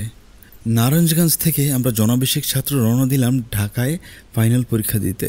সাথে গেলেন ফিজিক্যাল ট্রেনিংয়ের মলিন কুমার মিত্র স্যার। পরীক্ষা চলছে, এর ভিতরে একদিন বাবা এলো দেখা করতে। বললেন, বড় মামার এখন তখন অবস্থা, মা গেছেন মিতুকে নিয়ে বিক্রমপুর বাপের বাড়ি। আমাকেও ফেরার পথে সেখানে একবার যেতে হবে। ছোটকা বাড়িতে একাই থাকবে, দোনাই দোকানে দেখাশোনা করবে। 2 সপ্তাহ পর পরীক্ষা শেষে বাড়ি ফিরে বিরাট এক ধাক্কা খেলাম। ছোটকা কাউকে কিছু না বলেই কোথায় যেন চলে গেছেন। দোকান থেকে রাত 9টার সময় বাড়ি ফিরে ধোনায় দেখেন ছোটকা নেই। অনেক খুঁজেও আর পাওয়া যায়নি তাকে। পাছে আমার পরীক্ষার ক্ষতি হয়, এই জন্য কিছুই জানানো হয়নি আমাকে। একজন অসুস্থ মানুষ যে রাতের বেলায় ভয়ে ঘর থেকে বার হয় না, সে একা একা যাবে কোথায়? এ রহস্যের সমাধান করবেই বা কে? পরীক্ষার ফল বেরোতে এখনো 3 মাস বাকি। গোবিন্দ মদনীরা সারাদিন এন্তার আড্ডা দিচ্ছে, বিকেলে ফুটবল। ভবতোষ গেছে কলকাতায় বেড়াতে। এদিকে আমার সময় কাটে না, আড্ডা খেয়ে মনে হয় নিষ্প্রাণ, ফুটবলে মন নেই। কি করি শেষমেশ মাথায় এক বুদ্ধি খেললো, আচ্ছা কাকা খোঁজ করলে কেমন হয়? কিন্তু মনে করলেই তো আর হবে না, বাবার অনুমতি লাগবে, টাকা পয়সারও ব্যাপার আছে, কতদূর যেতে হয় কে জানে। কাকাকে খুঁজতে হলে দিনাজপুর যাওয়াই বাঞ্ছনীয়। কেন যেন মনে হয় গেলে ওখানেই যাবে। মার কাছে কথাটা পারলাম একদিন, শুনেই সঙ্গে সঙ্গে নাকচ করে দিলেন মা। বললেন, এতটুকু ছেলে তুই, কোথায় ওই দিনাজপুর ফেনাজপুর কোথায় যাবি? কার কাছে যে উঠবি? জানা নেই শোনা নেই, পথে পথে ঘুরে মরবি। ফাঁসুরে ডাকাত আর গাঁট কাটাতে দেশ বুঝায়। যদি একবার বুঝতে পারে তোর কাছে টাকা আছে আর একা একা ঘুরে বেড়াচ্ছিস, তাহলে আর দেখতে হবে না, জীবনেও মত দেবে না তোর বাবা। উল্টে রেগে পাড়া মাথায় তুলবেন। থাক বাবা, যেখানে আছিস সেখানেই থাক, কোথাও গিয়ে কাজ নেই। একাই ফিরে আসবে ছোটকা। নানা বাড়ি থেকে বিনি ধানের খই ভেজে পাঠিয়েছে, চিনি, চম্পা কলা, দুধ মাখিয়ে 2 মুঠো খই খেয়ে নে এখন। ব্যাস, ছোটকাকে খুঁজতে যাওয়ার কুড়ি অঙ্কুরই বিনাশ। নদীর পাড়, বাজার, পাবলিক লাইব্রেরিতে ঘুরঘুর ঘুরে কেটে গেল আরও 1 মাস। শুরু হলো চৈত্র মাসের প্রচণ্ড গরম। রাস্তার দুপাশের খাল নালা শুকিয়ে খটখটে। কলেরা, বসন্ত, উজাড় হতে লাগলো জনপদ। বাইরে ঘোরাঘুরি প্রায় বন্ধ বললেই চলে। একদিন বিকেলে ঘন কালো মেঘে ছেয়ে গেল আকাশ। শো শো বাতাসে উঠতে লাগলো রাজ্যে যত মরা পাতা আর ধুলোবালি। বন্ধ করতে হলো ঘরের সব জানলা দরজা। রাতে শুরু হলো মুষলধারে বৃষ্টি। আকাশ জুড়ে ঝলসাতে লাগলো বাঁকা বিদ্যুৎ। কোনো রকমে খাওয়া শেষ, সকাল সকাল শুয়ে পড়লাম বাড়ির সবাই।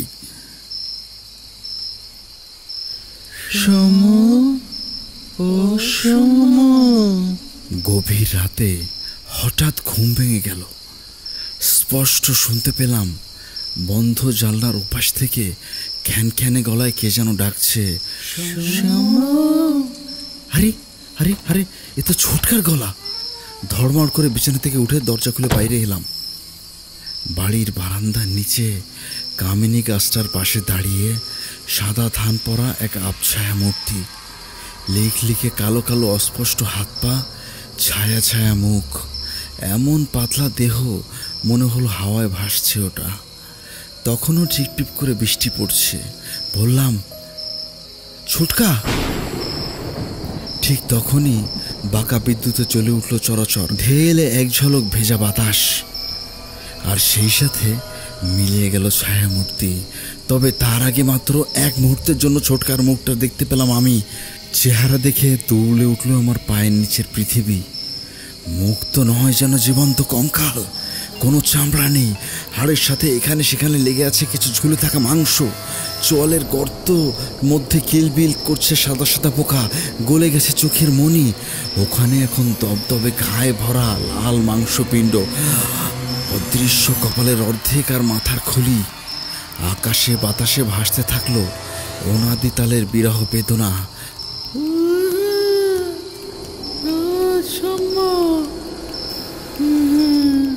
বড় কষ্ট, খুব কষ্ট। সারা রাত কাটলো ঘরে বাইরে করে। বারবার মনে পড়তে লাগলো ছোটকার তৃপ্তি করে মাংসে ঝোল খাওয়া ফ্যাকাশে মুখ, জলঝলে চোখ। ভোরে শীতলক্ষা নদীর ধারে দাঁড়িয়ে সূর্য ওঠা দেখতে দেখতে সিদ্ধান্ত নিয়ে ফেললাম, বাড়ি থেকে পালিয়ে ছোটকার খোঁজে দিনাজপুর যাব। এখন সবচেয়ে বেশি যেটা দরকার সেটা হলো টাকা। বাড়ি ফিরে তোষক উল্টে দেখলাম সোনার মোহরটা দিব্যি শুয়ে আছে এখনো। তবে ওটা বেচা যাবে না, ঝামেলা হতে পারে। তাছাড়া ছোটকার শেষ স্মৃতি। বহুদিন ধরে ঢাউস এক মাটির ভাড়ে টাকা পয়সা জমাচ্ছে মিতু। পালা পার্বণে বাড়িতে আত্মীয় স্বজন এলেই ওর হাতে কিছু পড়ে, লোপাট করতে হবে ভাড়টা, তারপর কাউকে কিছু না জেনে বেরিয়ে যেতে হবে বাড়িতে। দুপুর 12টার দিকে মা যখন রান্নাঘরে ব্যস্ত, মিতু স্কুলে, ঠিক তখনই টাকা পয়সা নিয়ে বাড়ি থেকে বেরিয়ে পড়লাম। তবে বার হওয়ার আগে সাদা কাগজে লিখলাম, প্রিয় মৃত্যু, ছোটকার খোঁজে বের হচ্ছি আমি। তোর ভাড় ভেঙে 12 টাকা 8 আনা নিয়েছি, কষ্ট পাস না বোন, ঘুরে এসে সব ফেরত দেব। বিশ্বাস কর, আমার কাছে টাকা থাকলে এ কাজ কখনোই করতাম না। এই চিঠির সাথে সোনার একটা মোহর পাবি, ছোটকার একমাত্র স্মৃতি। প্রাণে ধরে বেচতে পারলাম না রে, যদি পারতাম তোর ভাড় ভাঙার দরকার হতো না। এখন এটা রাখ তোর কাছে, যদি ফিরতে না পারি ভাঙিয়ে নিস। বাবা মাকে সব কথা বুঝিয়ে বলিস, আমার যেন ডাকছে ছোটকা। কিছু না করে বসে থাকলে আমার সহ্য হবে না। আমার যাবার সময় হলো, চলি। ইতি, তোর চোর ভাই সোম। পুনশ্চ, বাবা জিজ্ঞেস করলে বলবি যে আমি দিনাজপুরের দিকে গিয়েছি, ছোটকার খোঁজ ওখানেই পাবো বলে আমার বিশ্বাস।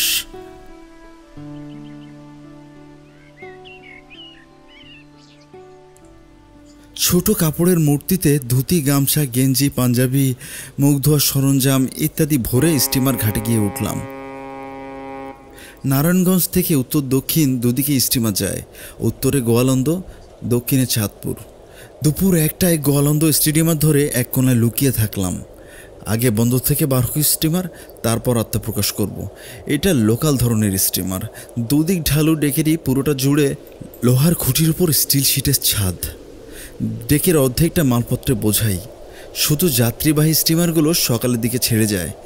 ঘণ্টাখানেক পর সিটি বাজিয়ে বন্দর ছাড়ল এমভি পদ্মা। স্টিমারে ভাত খাওয়ার অনেক নাম শুনেছি, ইলিশ মাছের ঝোল, পিতলের পেটি, সাথে ডাল ভাজা ফ্রি। ভরপেট খেয়ে ডেকের একেবারে নাকের কাছে এসে বসলাম। হু হু হাওয়া, দিগন্ত জোড়া সবুজে ঘেরা রূপলি প্রান্তর। আহ, কি শান্তি! একটু পরেই ঘুমে চোখ বুজে এলো। ঘুম যখন ভাঙল বিকেল গড়িয়ে গেছে। ধর্মার করে উঠে বসতেই ছ্যাদ করে উঠল বুক। ঘুমের ভেতর পকেটমার টাকা লোপাট করে দেয়নি তো আবার? হাতড়ে হাতড়ে দেখলাম কোমরে বাঁধা ঘুমসির নিচে টাকার ছোট্ট থলিটা এখনো আছে কিনা। আছে। উফ বাবা, ফস করে দম ছাড়লাম। এরকম অসাবধান হলে টেকা মুশকিল হবে। ভাগ্য ভালো দিনের বেলা ছিল। রাতে অসাবধানী যাত্রীর সর্বস্ব কেড়ে নিয়ে স্টিমার থেকে নদীর জলে ফেলে দেওয়ার বিত্তার ইতিহাস আছে। নদীর জল বাতাসে ঘন ঘন খিদে পায়। সন্ধ্যের সময় চমচম দিয়ে টক দইয়া চিড়ে খেলাম। ভোরবেলা গোয়ালন্দ পৌঁছল স্টিমার।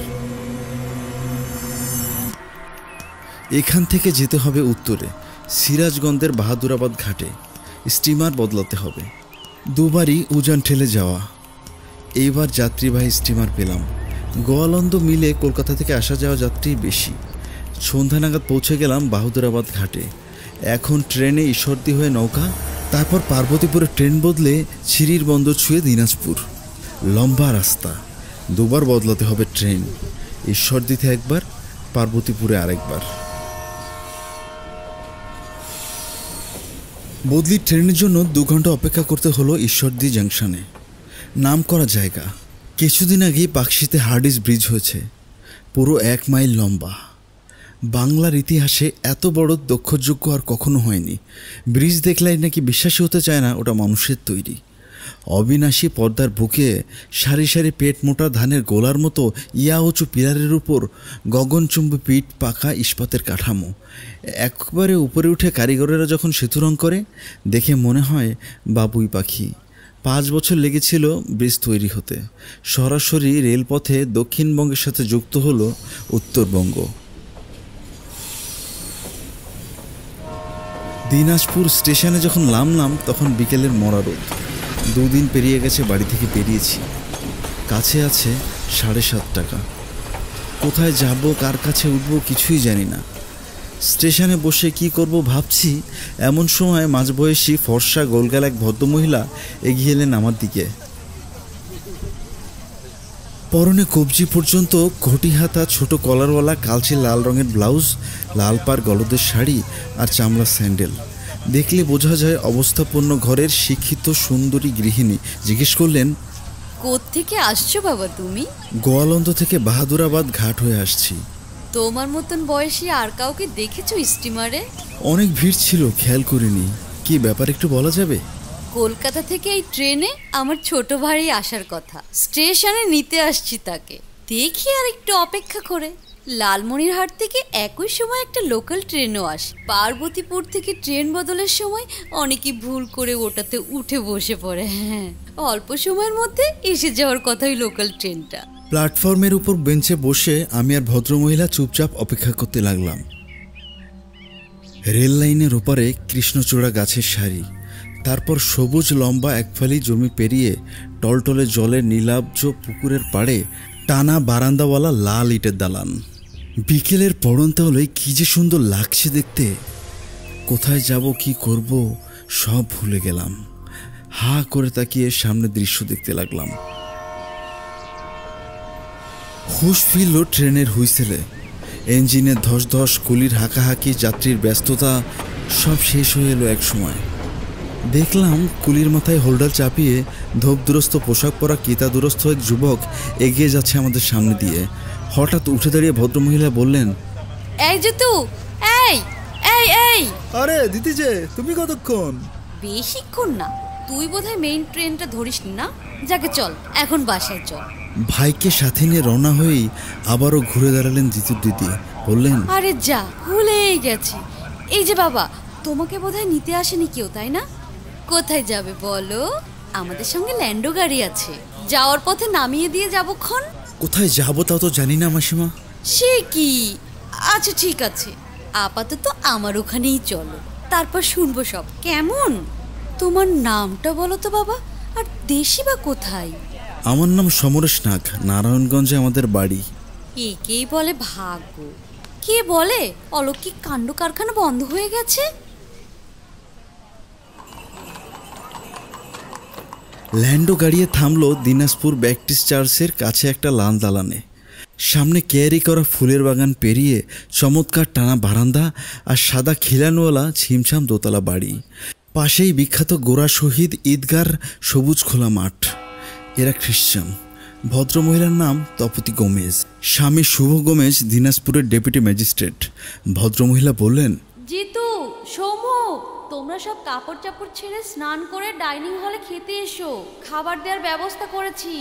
দনু মিয়া, বাবুকে গেস্ট রুমটা দেখিয়ে দাও তো।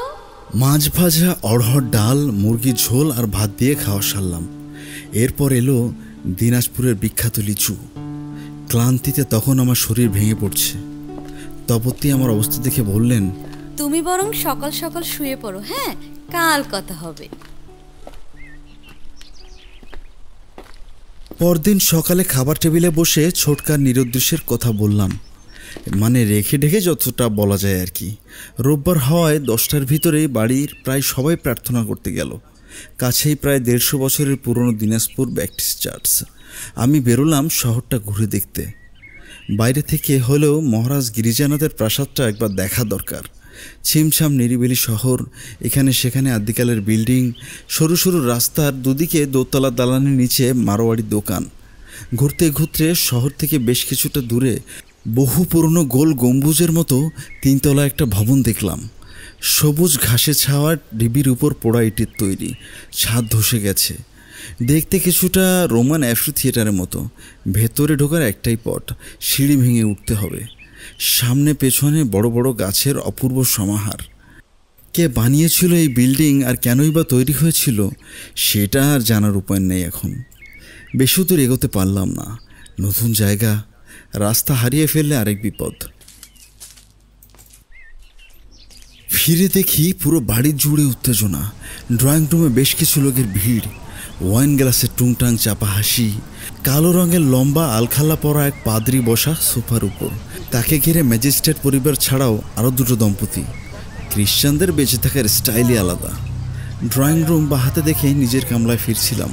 তপতি ডাকলেন, এই যে সমু, কোথায় কোথায় ঘুরলে, এসো ফাদারের সঙ্গে পরিচয় করিয়ে দিই। ইনি ফাদার ফ্রান্সিসকো রোকো, শরীয়তপুর ডায়োসিস থেকে এসেছে, খুব বিখ্যাত মানুষ। ফাদার, এই হচ্ছে সমু, নারায়ণগঞ্জ থেকে এসেছে, আমাদের অতিথি। হাত জোড় করে নমস্কার করলাম। ঝকঝকে নীল চোখ মেলে আমার দিকে কিছুক্ষণ তাকিয়ে রইলেন ফাদার। মৃদু হেসে বাংলায় বললেন, ভালো তো? ব্যাস এইটুকুই। আবারও আলোচনায় মন দিলেন ফাদার। আমি স্নানের কথা বলে ফিরলাম নিজের কামরায়। দুপুর 2টোর দিকে রূপলি ট্রেতে আমার ঘরেই খাবার নিয়ে এলো ধনু মিয়া। পরিবারের সবাই ফাদারকে নিয়ে খেতে বসেছে ডাইনিং টেবিলে। সম্ভবত ওয়াইনের সাথে গোমাংস খাওয়া হচ্ছে, শুয়োরের মাংসও থাকতে পারে। এ কারণেই আমাকে আলাদা করে খেতে দেওয়া। ফাদারের সামনে আমার খেতে লজ্জা লাগবে, বালিওয়াড়ি এটাও ভেবে থাকতে পারে। যা হোক, খাওয়া সেরে বিছানায় শুয়ে ছাদের দিকে তাকিয়ে এখন কি করবো ভাবছি, এমন সময় ধনু মিয়া এসে বলল, হেম সাহেব ডাকছে। ড্রয়িং রুমে বসে আছেন তপতি আর ফাদার রুকু। আমাকে কাছে বসালেন ফাদার, বললেন, ইয়াং ম্যান, ভারতে আমি আছি প্রায় 30 বছর হলো। তোমাকে দেখে যে অদ্ভুত অনুভূতি হয়েছে তা আগে কখনো হয়নি। তোমার কি কোনো সমস্যা আছে? তপতি বলল, কাকাকে খুঁজতে এসেছো তো সঙ্গে আর কেউ এলেন না তোমার, বাবা কিংবা বড় কেউ? কি হয়েছে আমায় বলবে, যদি প্রয়োজন হয় আমি সাহায্য করতে চাই। ফাদারের কথা শুনে তার উপর ভক্তি এসে গেল। মনে হলো খুব জ্ঞানী আর দারুণ দয়ালু এই লোক। একেবারে গোড়া থেকে এই পর্যন্ত যা যা ঘটেছে সব খুলে বললাম তাকে। পড়ছিলেন ধবধবে সাদা কাপে চা খেতে খেতে, মন দিয়ে সব শুনলেন ফাদার। তারপর বললেন, অদ্ভুত কাকতালীয় ঘটনা বলতে হয়, truth is strangers fiction. Sundarpur জায়গাটা ভারী মনোরম। হ্যাপা নদীর ধারে শাল গজারি বনের পাশে দুর্দান্ত পরিবেশ। বাতাসে আর্দ্রতা কম, ঠান্ডা আবহাওয়া। কিছু কিছু জায়গা থাকে ঈশ্বরের আশীর্বাদ পুষ্ট। এই কারণেই বহু আগে থেকেই মন্দির মসজিদ বানানো শুরু হয় ওখানটায়। আমার ইচ্ছে ছিল রাজা প্রাণনাথের তৈরি কান্তজিওর ভাঙা মন্দিরটা সংস্কার করে একটা ক্যাথলিক চার্চ বানাবো। এই মর্মে বিচক্ষে দিয়ে রাজশাহী বিভাগীয় কালেক্টরকে একটা চিঠিও লিখেছিলাম। প্রতিবেদন চেয়ে সেই চিঠি এলো দিনাজপুর জেলার কালেক্টরের কাছে। সব ভূমি অফিসেই বড় বড় জমিদারদের লোক থাকে। জমি সহ সুন্দরপুরের মন্দির ইংরেজ সরকার অধিগ্রহণ করতে যাচ্ছে খবর পৌঁছলো মহারাজ গিরিজানাথের কাছে। মোটা অঙ্কের টাকা ঘুষ দিয়ে প্রতিবেদন তৈরি পিছিয়ে দিলেন মহারাজ। এরই ভেতর নানান জায়গা থেকে কারিগর এনে তাড়াহুড়ো করে শুরু করলেন মন্দির সংস্কারের কাজ। এখন বুঝতে পারছি তোমার কাকাকে ডেকে কেন এই দায়িত্ব দিয়েছিলেন জমিদার বাবু। আসল কাজ বোঝা লোক খুঁজে আনার সময় তার হাতে ছিল না। যাই হোক, ওই ভাঙা মন্দির দেখতে গিয়ে এলাকা নিয়ে যথেষ্ট লেখাপড়া করেছি। বলতে পারো আমাকে দারুণভাবে আকৃষ্ট করেছিল স্পটটা। ওখানে প্রায় 2000 বছর আগে গুপ্ত যুগের কাপালিনী যক্ষিণী মন্দির ছিল। এই কাপালিনী আছে এক অদ্ভুত ক্ষমতা। এর পুজো করে সিদ্ধি লাভ করলে সূক্ষ্ম শরীরে 1000 মাইল পাড়ি দিয়ে যে কোনো জায়গায় যাওয়া সম্ভব। কলকাতায় পড়ে আছে রক্তমাংসের শরীর, বহুদূরে মাদ্রাজে ঘোরাফেরা করছে আসল সত্তা। এখানেই শেষ নয়, সাধারণ উচ্চ মার্গে পৌঁছতে পারলে সশরীরে যেখানে খুশি যাওয়া সম্ভব। বহু যুগ আগে তৈরি হয়েছিল কাপালিনীর মন্দির। এরপর পেরিয়ে গেল 1000 বছরেরও বেশি। বাংলায় শুরু হলো মামলুক শাসন। মামলুকরা ছিল দাস শ্রেণীর লোক, অশিক্ষিত আর হিংস্র ধরনের। একজন শাসক হলে তাকে মেরে রাজা হতো, আরেকজন আনুগত্য বলে কিছু ছিল না। এই ডামাডোলে 1400 সালের গোড়ার দিকে মাত্র 1 বছরের জন্য পান্ডুয়ার এক মহাপ্রতাপশালী হিন্দু জমিদার পুরো বাংলা স্বাধীন রাজা হয়েছিলেন। পান্ডুয়া মালদা জেলায়, তুমি জানো, দিনাজপুর থেকে প্রায় 60 মাইল দূরে। এই রাজার নাম গণেশ। সে পান আমল থেকে জমিদারি করে 400 বছরের ভীষণ শক্তিশালী হয়ে ওঠে গণেশের পরিবার। সেই সাথে আকাশচুম্বে হয়ে গেল তাদের উচ্চাকাঙ্ক্ষা। তখন বাংলা শাসন করছে সুলতান শিহাবুদ্দিন বাইজিদ শাহ। গণেশ হয়ে উঠল এই শিহাবুদ্দিনের ডান হাত। শাহাবুদ্দিনকে উত্তরবঙ্গে নেমন্তন্ন করে ডেকে এনে রাতের আধারে সরিয়ে দিল গণেশ দুনিয়া থেকে। সুলতানের উজির নাজিরকে দিয়ে বলারলো সন্ন্যাস রোগে ঘুমের ভেতর মারা গেছে সুলতান। আসলে তাকে মারা হয়েছিল মদের ভিতর বিষ মিশিয়ে। যাই হোক, শাহাবুদ্দিন মারা গেলে গণেশ হলো পূর্ব পশ্চিম দুই বাংলারই দণ্ডমণ্ডের কর্তা। সেই সাথে সম্পূর্ণ বদলে গেল তার আচরণ। মুসলমানদের সে এখন সহ্যই করতে পারে না। মারাঠি গুপ্ত ঘাতক লাগিয়ে মেরে সাফ করতে লাগলেন সেনাপতি থেকে শুরু করে সুফি সাধক পর্যন্ত। যেসব সুফি সাধক তখনও বেশি ছিল তারা অযোধ্যা নাজা ইব্রাহিম শাহ শাকির কাছে চিঠি পাঠালো, রাজা গণেশের অত্যাচার সীমা ছাড়িয়েছে, পরিত্রাণ চাই। বিপুল সৈন্য নিয়ে গেল ইব্রাহিম শাহ। যুদ্ধ এড়িয়ে গেল ধূর্ত গণেশ। ছেলেকে মুসলমান বানিয়ে সন্ধি চুক্তি সই করল। বাংলার সুলতান হলো তার বড় ছেলে, 12 বছর বয়সে জালালউদ্দিন মোহাম্মদ শাহ। কিন্তু ইব্রাহিম শাহ তো দৃশ্যপট থেকে বিদায় নিতেই ছেলেকে সরিয়ে দিয়ে আবার শাসক হলো। তবে এই অবস্থা বেশি দিন টেকেনি। কোনো এক রহস্যময় কারণে গণেশের সেনাপতিরা ভীষণ নাখোশ হলো তার উপর। মন্দিরের ভেতরে জীবন্ত কবর দিয়ে দিল তাকে। পরিত্যক্ত হলো মন্দির। এরপর পেরিয়ে গেছে 300 বছর। মহারাজা গিরিজানাথের ও প্রপিতামহ রাজা প্রাণনাথ স্বপ্নে আধিষ্ঠ হয়ে ওখানেই রাধাকৃষ্ণ মন্দির বানানো শুরু করে। তাও আজ থেকে 200 বছর আগের কথা।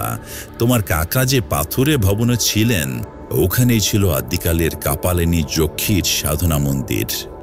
পরে সেখানে জীবন্ত অবস্থায় গণেশকে কবর দেওয়া হয়।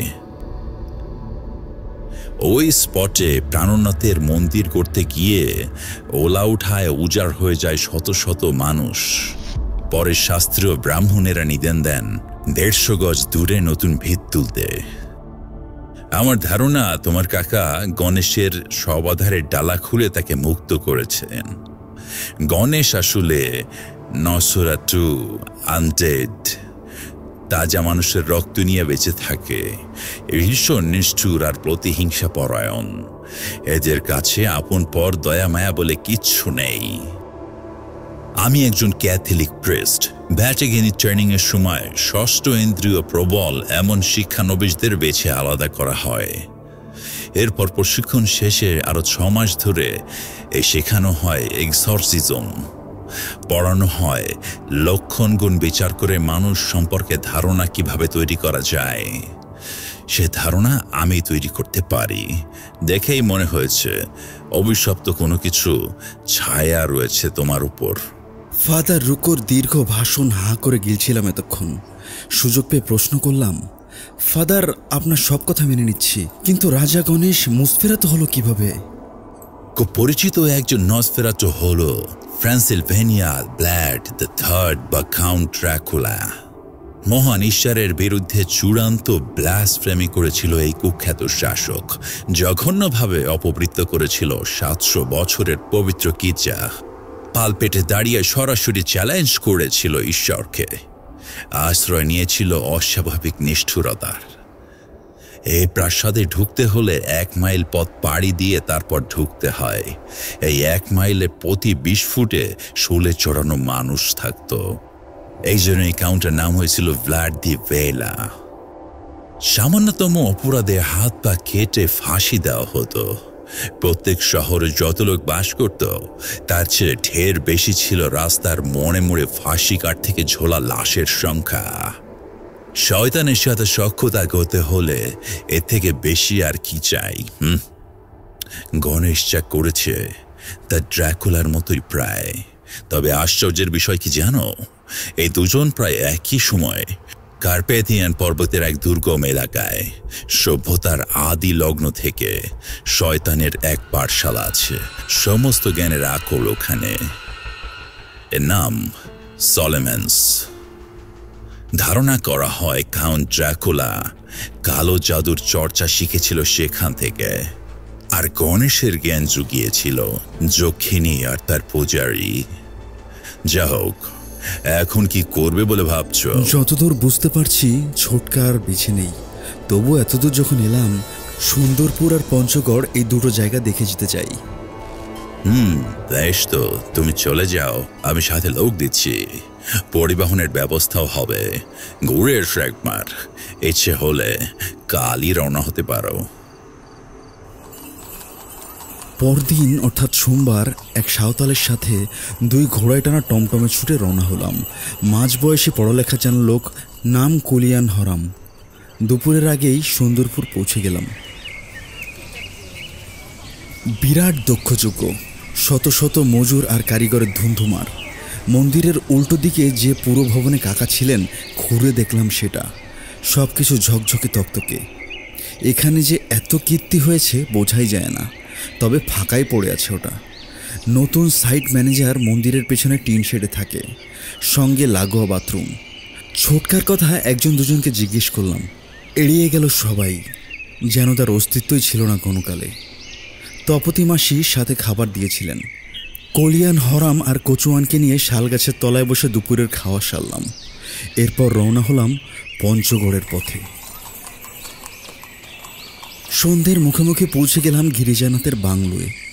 আরও আগেই পৌঁছানো যেত। কলিয়ানের কথা মতো রাস্তায় বিশ্রাম দিতে হয়েছে ঘোড়াগুলোকে, খাওয়াতে হয়েছে দানা পানি।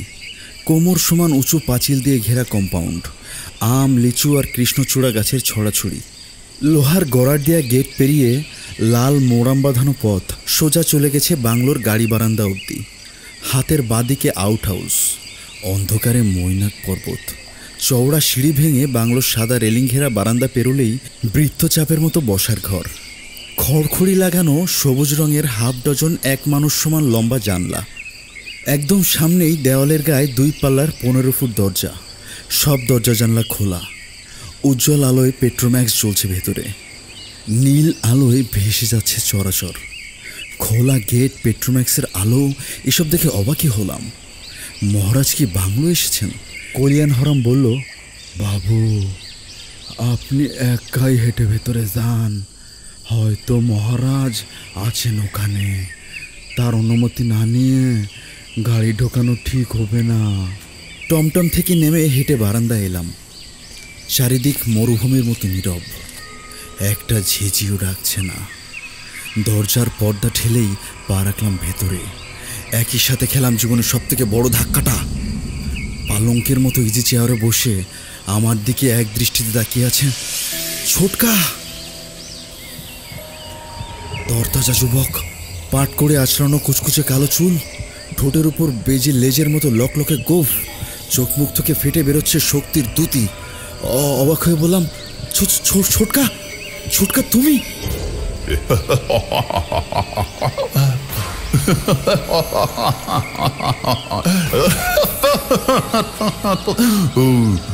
ছোটকা নই, আমি নরপতি গণেশ।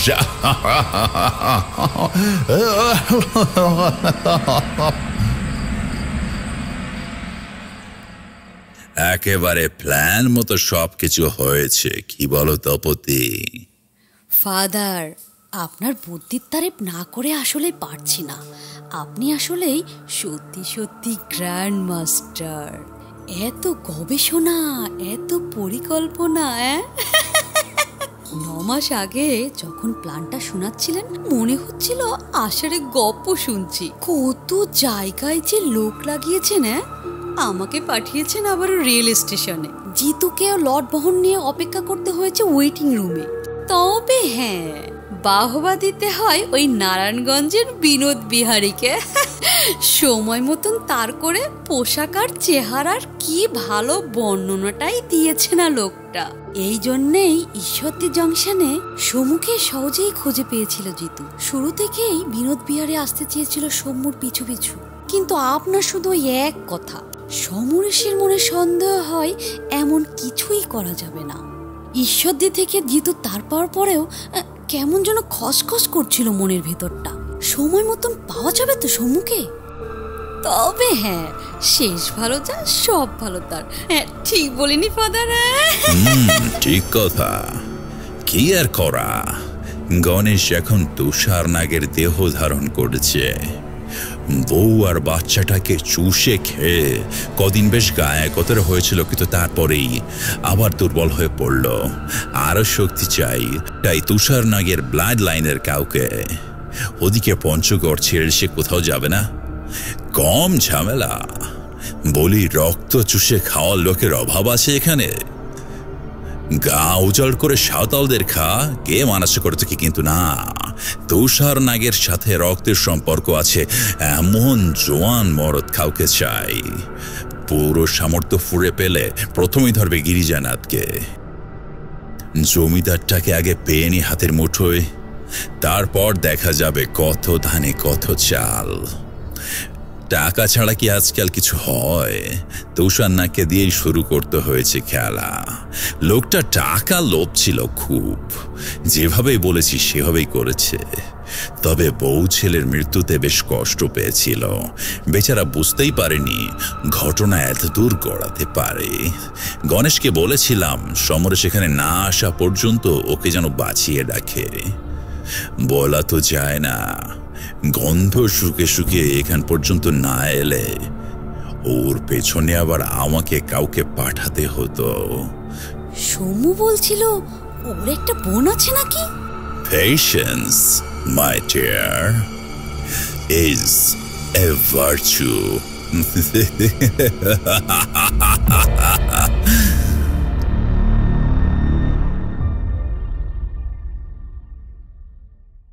গান ও গল্পে আজ শুনলেন মোহাম্মদ আলমগীর তৌমিরের গল্প কান্তজিউর পিশাচ। সমুর চরিত্রে এবং গল্পের কথক তুর্য, সমুর বাবা জি.সি. মণ্ডল, সমুর মা তনুশ্রী সাহা, মিতু তৈলি সাহা, ছোটকা শান্ত, জনৈক লোকের চরিত্রে সেলিম রেজা, মাওয়ালি বিষ্ণু বিশ্বাস, তপতি তনু, জিতু প্লাবন, কলিয়ান হরাম সুজয়, সাধু বাবা চরিত্রে দেব ঠিকাদার, সুরেন দীপু, ডাক্তারের চরিত্রে তাপস সাহা, ফাদার রোকো মহারাজ এবং পুরোহিতের চরিত্রে গোবিন্দ, অনিমেষ ও আশুতোষ, ধ্বনি পরিকল্পনা এবং আবহ সঙ্গীত বিপুল শীল, পোস্টার ডিজাইন তুর্য। শেষ হলো মোহাম্মদ আলমগীর তৈমুরের গল্প কান্তজিউর পিশাচ। সামনের সপ্তাহে আরও একটি রোমাঞ্চকর গল্প নিয়ে হাজির হবে আপনাদের প্রিয় গান ও গল্প।